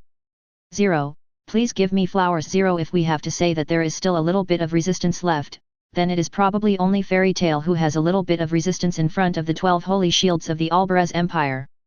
After all, as Zeref's apprentice more than 100 years ago, and like Zeref, she is also cursed by the black magic of the god Anxur Ramel. Mavis is still very powerful. At least after a period of fierce fighting, with the help of her companions, Mavis finally defeated Serena, one of the 12 holy shields of the Alvarez Empire, with great difficulty. Zero. Okay, you are the only one left. Mavis looked at Serena, who had fainted in front of her, and exhaled heavily. Looking at Irene Belzarian, who had been standing on the hillside and watching, she said seriously, although I don't know why you have been standing by and watching your companions fight with us without taking action, I think you should be very confident in your own strength. However, no matter how confident you are in your own strength, I will do my best to defeat you. Defeat? Let me think about what Zeref said to you. After hearing Mavis' words, Irene Belzarian, who had been standing on the hillside and quietly watching the Fairy Tail people fight with God Serena, couldn't help laughing. I remember, didn't Zeref tell you? This time, the war between our western continent's Alvarez Empire and your Ishgar continent is just a one-sided annihilation war. You will not have any power to resist in front of me. You can't even struggle. Looking at Mavis and other Fairy Tail people who have become very embarrassed because of the battle with God Serena, Irene Belzarian said word by word. Chapter 121. As Irene Belzarian finished speaking, a strange but familiar sense of oppression rose from Irene Belzarian, led by Mavis. Guyun never kept secrets from Irene Belzarian. Except for the sacrifice magic and the semi-finished immortality magic that Guyun later researched during the period of freezing himself, Irene Belzarian knew almost everything Guyun knew. Whether it was the magic version of the Raise Nan that was researched by imagination or something else, or the absorption and purification of the basic magic power that Guyun had grown to be so powerful, Irene 303 Belzarian knew everything. It can be said that before Guyun developed the magic of immortality, the one who had the strength closest to Guyun was of course Irene Belzarian. After 400 years of magic purification and accumulation, as well as the dragon race's unique body, Irene Belzarian's strength has long surpassed the 12 holy shields Scarlet Despair Irene Belzarian in the original book. No, it can even be said that she has long possessed the strength of Guyun, who split the Ishgar continent in half with one sword and killed the dragon race with one sword more than 400 years ago. The magic power that has also reached liquid state is boiling crazily in Irene Belzarian's body. As the magic power in Irene Belzarian's body boils, violent airflow begins to burst around Irene Belzarian. The originally cloudless and bright sky turned gloomy in the face of this extremely terrifying magic power. From time to time, a few thunder and lightning flashed because of the resonance with the magic power in Irene Belzarian's body, bringing out a series of dull roars. The earth also began to collapse and crack when Irene Belzarian's magic power exploded, spreading around like an extremely complex spider web. Whether it was the hillside where Irene Belzarian stood, the surrounding rocks, or the temporary buildings built by Fairy Tail, they all became ruins in an instant. How is it possible, this kind of oppression? Feeling the oppression that continued to emerge from Irene Belzarian, Erza looked at Irene Belzarian and her pupils shrank suddenly, and she murmured to herself with difficulty, how is it possible that there is such a powerful existence in this world besides Mr. Dragon Slayer? Irene Belzarian, this guy who Mr. Dragon Slayer said was my mother, who is she? Why, Irene Belzarian can have such terrible power. For some reason, when she said this, Erza looked at Irene Belzarian and her eyes were subconsciously dazed for a moment, thinking of the terrible posture of Gu Yun, who killed thousands of dragons with one sword in the Great Demon Director Martial Arts Conference before. Slowly, for some reason, in Erza's eyes, Gu Chu's figure overlapped with Irene Belserian's figure now. Seeing this, Erza's pupils shrank suddenly for some reason, and some of the previous doubts about Gu Yun, the dragon slayer from 400 years ago, were suddenly solved. Why could Gu Yun, the dragon slayer from 400 years ago, know his mother Irene Belserian? Why did Gu Yun, the dragon slayer who was feared by countless people 400 years ago, treat him so well even though they didn't know each other before? So everything was like this. But even if it's like this, I won't give up resisting. Erza looked at Irene Belserian, who was emitting a terrible aura, and roared, no matter who it is, no matter how powerful they are, no matter how desperate they are, as long as they can hurt my friends, I will regard them as my mortal enemy. Come on! Irene Belserian! As Erza roared, a powerful but ant-like magic began to burst out from Erza's body. Then, after hearing Erza's roar, Irene Belserian hesitated for a moment, and then her eyes became more determined than ever before. As you wish. After saying that, Irene Belserian gently pointed the ground with the pure white scepter with a little black spots in her hand. Ultimate additional magic, God's Star Collapse. Looking at the sword pointing at herself, Erza said lightly. The sky, which had already become gloomy under the boiling magic of Irene Belserian, became completely dark with Irene Belserian's action. Then, in the horrified eyes of the fairy tale people, a meteorite appeared in the sky that was almost invisible at a glance, almost filling everyone's vision and the entire sky. This is Irene Belserian's strongest magic, the ultimate destructive magic that surpasses all magic. Compared with Irene Belserian's ultimate additional magic, God's Star Collapse, the Magic Council's magic spirit power is really not even qualified to carry shoes. It's not that the magic spirit power is not strong, but the Magic Council's use of the magic spirit power is too primitive and 1.3 levels lower.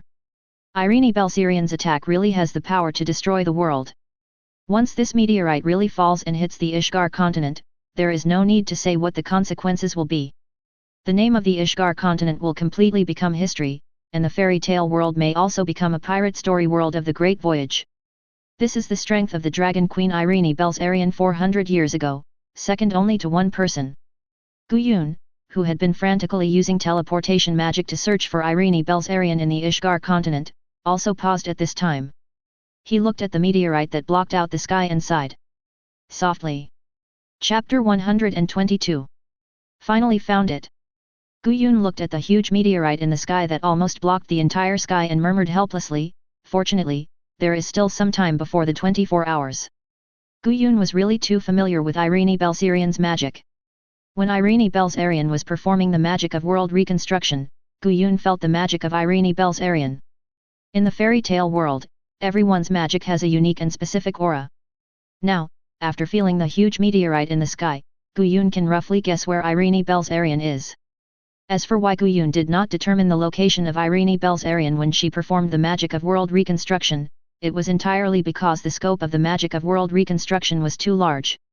At that time, the entire Ishgar continent was full of the magic of Irene Belserian, so Gu Yun could not find the specific location of Irene Belserian. Now we only need to determine the first attack and impact location of the huge meteorite in the sky, and Irene Belserian is probably at that place. And if Gu Yun remembers correctly, in the original book, Irene Belserian used this move on his daughter Erza, although Gu Yun didn't quite understand why Irene Belserian, who was already many times stronger than in the original book, would use this move when facing the Fairy Tale Guild. In addition, Gu Yun couldn't just stand there and watch the meteorite in the sky completely destroy the Ishgar continent, so it wouldn't hurt to go directly to the place where the meteorite landed. Anyway, Gu Yun had already wasted more time searching every corner of the Ishgar continent. How terrifying is this? Makarov looked at the meteorite in the sky that was falling towards him and the surrounding fairy tale members with horror, and muttered desperately, the range is too large, there is no way to avoid it. A hole. Irene Belserian. Erza was also horrified when she saw the huge meteorite in the sky, and then she roared at the crimson figure with a face very similar to hers not far away, unreasonable. Are you going to destroy an entire continent? What is your purpose? It's not just Makarov and Erza who are desperate. At this moment, even Natsu, who is usually the most passionate, looks like he has lost his soul and his whole body has turned pale. After all, there is no room for resistance against such a huge meteorite. You have to know that this is a meteorite that can directly smash the entire Ishgar continent into pieces. No matter how you run, you can't escape. It's not just because the meteorite is very huge and the scope of destruction is extremely wide. If it was just a simple meteorite, it would not be called the ultimate destructive magic by Irene Belsarian. Except for the one in the original work, the ultimate additional magic, God's Star Collapse, used by Irene Belsarian is similar in form, but it is far inferior in all other aspects. After all, under the influence of Guyun, Irene Belsarian is already many times stronger than the Irene Belsarian in the original book. Now the ultimate destructive magic, God's Star Collapse, used by Irene Belsarian is not only countless times stronger than the one in the original book in terms of destructive range and attack strength, but also has some special additional effects. For example, space magic, gravity lock, etc. Erza and others who are regarded as targets of attack by Irene Belsarian will be subjected to several times or even dozens of times the gravity pressure, and the space will also be blocked. Unless the strength is stronger than Irene Belsarian, Belsarian is stronger, otherwise there is absolutely no way to use space magic to escape. Similarly, the same is true for time magic. In front of the absolute inside, whether it is time, space, or other unpopular and special magic, they all stand aside. Just like the dragons 400 years ago and the humans struggling in front of the dragons 400 years ago. No matter what the result will be, it is better than doing nothing. Mavis has recovered from the state of horror at this time, and loudly reminded the other fairy tale people who have completely lost their resistance, everyone hold hands, form a circle and share the magic power with me. I will cast the ultimate defense magic, Fairy Ball. After hearing Mavis's reminder, all the other My Way people in the state of Vermilion God also came back to their senses. After all, the scene in front of them was so familiar. 7 years ago, when Tianlang Island faced the Black Dragon Acknowledge, they were also so powerless. Mavis also used the magic power of everyone to cast the ultimate defense magic Fairy Ball. However, the current formation is many times stronger than the Black Dragon Acknowledge 7 years ago. Whether the ultimate defense magic Fairy Ball can defend this attack, even Mavis herself has no idea. It's useless. Looking at the ultimate defense magic that Mavis gathered all the members of the Fairy Tale Guild to cast, Irene Belsarian said lightly, even if it is the so-called ultimate magic, it depends on how strong the person who uses it is. And, in my opinion, your so-called ultimate defense magic can only be called good. It's still far from the ultimate magic I mentioned. Just like that, as Irene Belsarian finished her words, Mavis gathered all the magic power of all the guild members to cast the ultimate defensive magic Fairy Ball, and Irene Belsarian cast the ultimate destructive magic God Star Collapse, and they collided. Chapter 123. The golden light that symbolizes the Fairy Ball was covered with cracks the moment it collided with Irene Belsarian's Star of God, and it shattered with a series of sounds like glass breaking. Irene Belsarian's strength is too strong. Even though Mavis's strength is considered to be at the top level in the fairy tale world, she is still far behind Irene Belsarian. Even if Mavis gathered the magic power of all fairy tale members to cast the ultimate defense magic, the Fairy Ball, it was still the same. At this point, whether it was Mavis who was shouting not to give up until the end, or Erza herself, they were completely desperate. Facing such a terrible attack, there was no room for resistance at all. Everyone stared blankly at the scene in front of them, which was like, no, the end of the world. It seems that this is the only way to go. Looking at the meteorite that completely filled her vision, Erza subconsciously muttered to herself, if Mr. Dragon Slayer was here at this time, that would be great. I don't know if things are exactly as I imagined. It's really curious and regrettable.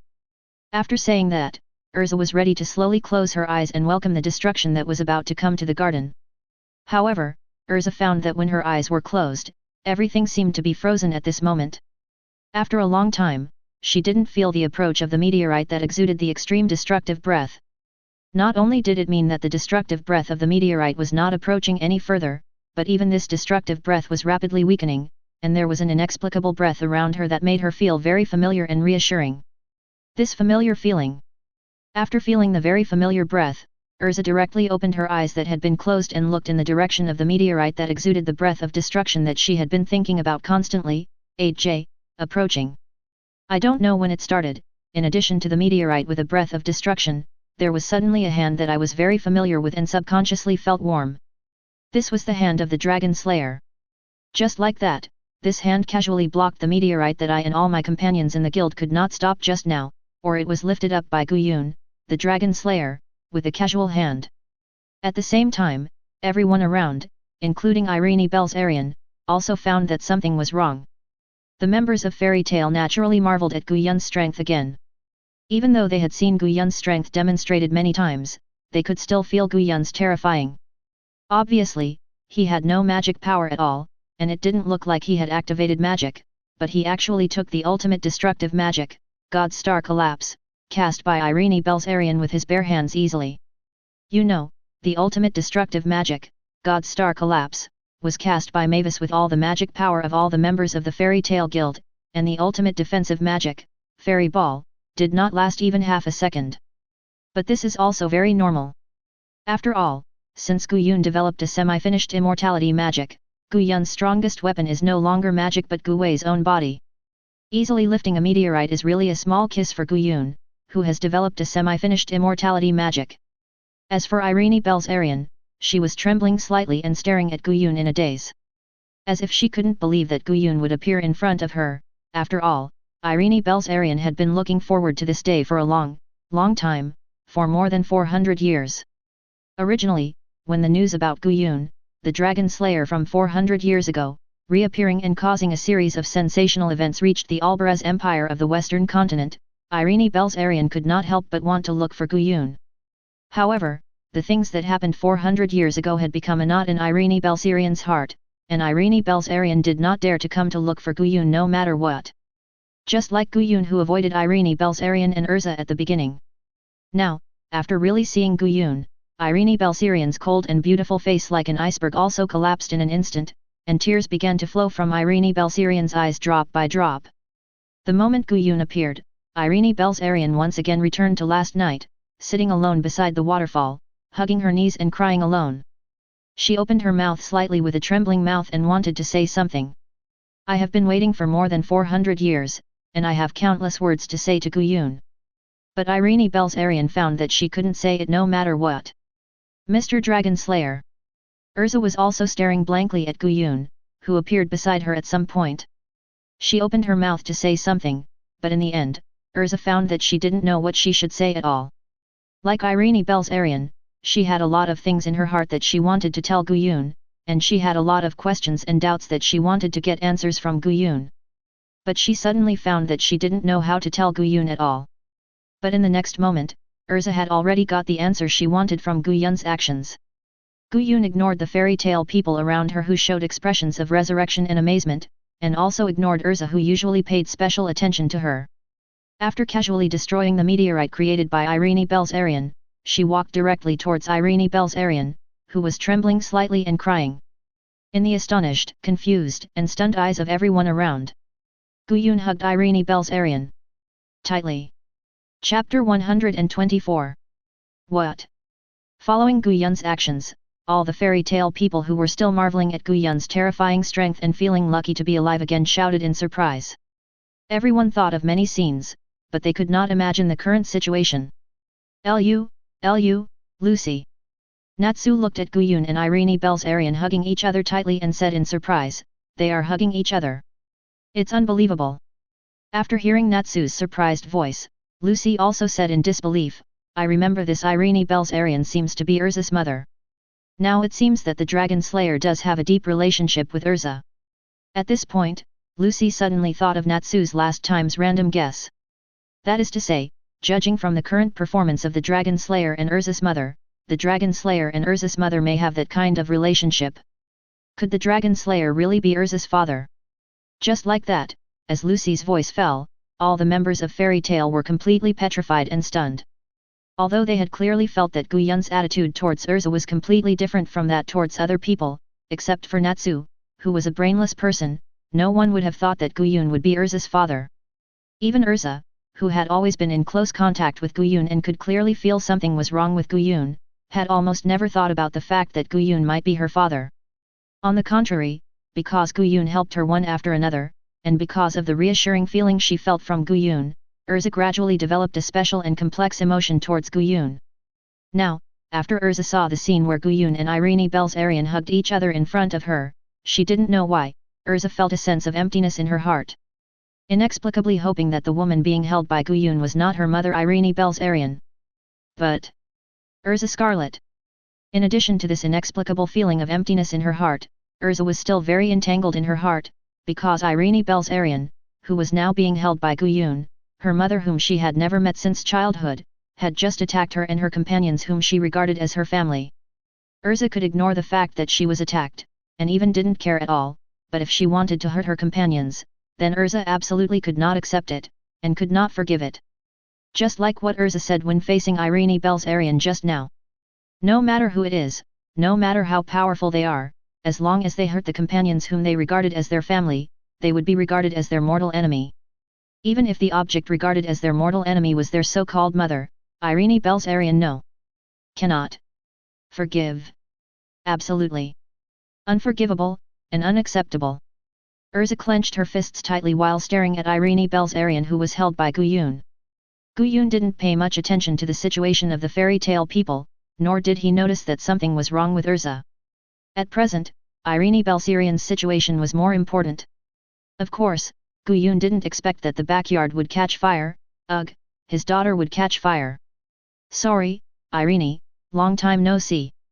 Looking at Irene Belzarian, who was still trembling in his arms, Guyun said gently, "This is a gentleness that even Erza has almost never seen. Zero, please give flowers." Oh, in his life, Guyun only cares about two people and is gentle to two people, that is, Irene Belzarian and Erza Scarlet.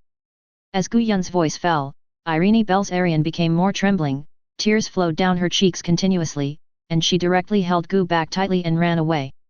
It seemed that she was afraid that Guyun would disappear in front of her again. Seeing this, Guyun exhaled slowly and calmed down his breath a little. After all, the space teleportation magic is very mentally and magically consuming.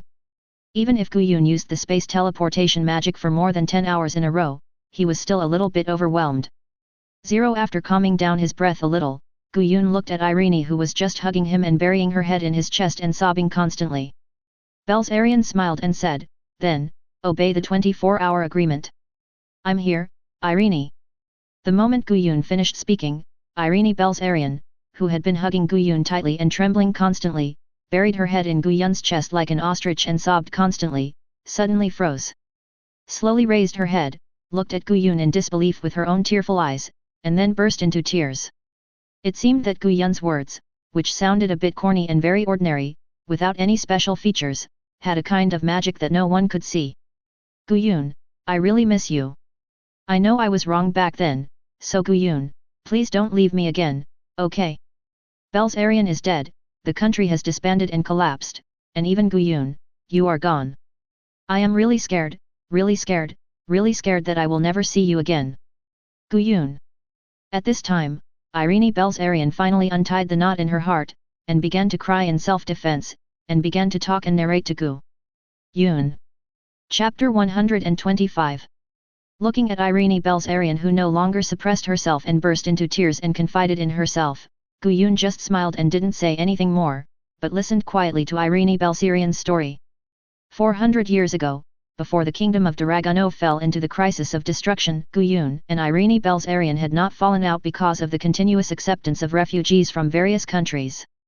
Guyun once agreed with Irene Belzarian that when Irene Belzarian really needed him, no matter where Irene Belzarian was, he would rush to her side within 24 hours. 6 or 7. Guyun, do you think we will have a conflict one day?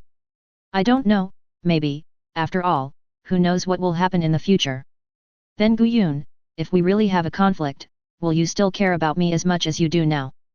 If one day, I really have a conflict with Guyun, if Guyun ignores me, I will be very. Since Irene, you are so worried, then Irene, please make a promise with me. Promise? Yes, it is a promise. If Irene and I really have a conflict one day, as long as Irene calls me, no matter how far away I am from Irene, I will definitely rush to Irene's side within 24 hours. Really? Of course it's true. Guyun looked at Irene Dragneel, who suddenly became energetic from her depressed state, and smiled and stretched out her right little finger, hooked Irene Dragneel's right little finger, and said, this is the contract signing ceremony of my hometown that I can no longer return to, follow me. Hook and hang, hook and hang. 100 years. 100 years. Don't change. Don't change. Is this the way to conclude a contract in Guyun's hometown? Looking at Guyun, who raised his little finger, Irene Dragunov's face turned slightly red, and a light flashed quietly in the depths of her eyes. She said to Guyun with a happy face, there is obviously no magic fluctuation, and no magic circle appears, but it makes people feel very reassured. Okay. Since you, Guyun, have already signed a contract with me, if Guyun and I really have a conflict in the future, I will definitely summon Guyun. When that time comes, I will definitely hide in the most complicated maze and wait for you, Guyun, to find me. Hey! Looking at Irene Dragunov, who was as happy as a little girl, Guyun also laughed and said, Irene, aren't you deliberately making things difficult for me? But Irene, have you forgotten that I know space magic? No matter how complicated the maze is, it will be useless to me. I don't care. Anyway, if Guyun and I have a conflict, then I will definitely create the most complicated maze to wait for you, Guyun, to find me, and Guyun, you must abide by the contract between us and find me within 24 hours. I really can't do anything about you. After hearing Irene's excited voice, Guyun chuckled and said, then I will definitely successfully find Irene through the complicated maze created by Irene, and come to Irene's side, within 24 hours. However, there is another point I am curious about, Guyun, why does the content of the contract in your hometown say 100 years? If 100 years is the time limit for concluding a contract, 100 years is too short, I want 1,000 years or 10,000 years. Well, after all, the average person's lifespan is about 100 years, so 100 years here is almost a lifetime, so people in my hometown will use 100 years as the time for concluding a contract. Soga, so that's how it is, then, Guyun, let's do it again. Hook and hang, 100 years, no change. Yes, hook and hang, 100 years, no change. Hook and hang, 100 years, no change. Unknowingly, 400 years have passed. Thinking of this, Guyun sighed again in his heart. After all, it is different from Guyun closing his eyes, freezing himself to study the magic of immortality, and spending hundreds of years in a state without the concept of time. Irene Belzarian is a real person who has spent hundreds of years. During the 400 years, Irene Belzarian has been silently waiting for Guyun's arrival. I don't know when it started, but Irene Belzarian suddenly realized that the contract she had signed with Guyun had already lasted for more than 100 years. Humph, boring. Turning her attention back to Erza, after staring at Guyun and Irene Belzarian with clenched fists for a while, Erza snorted lightly and turned away. Although she hated and even hated Irene Belzarian, Erza was not a person without self-knowledge. Irene Belzarian's strength had been fully demonstrated just now. Erza had to admit that Irene Belzarian was someone that she could never beat at her current stage, and with Guyun, the Dragon Slayer, here, Erza felt that Irene Belzarian would not be able to continue attacking her companions. So Erza put away her disguise magic. Just now, in order to fight Irene Belzarian, Erza put on her strongest armor, the Tianyi Divine Armor, which consumed a lot of magic. But then again, after feeling the gap between her and Irene Belzarian, Erza remembered that Guyun said he would teach her the Guangguan method in front of the royal officials of the capital of the Principality of Veronica yesterday. If you enjoyed this video, please give it a like and subscribe to the channel so you're notified of future uploads. You can find the next parts in the playlist visible on the screen or on my channel. Thank you for watching, and I'll see you in the next one.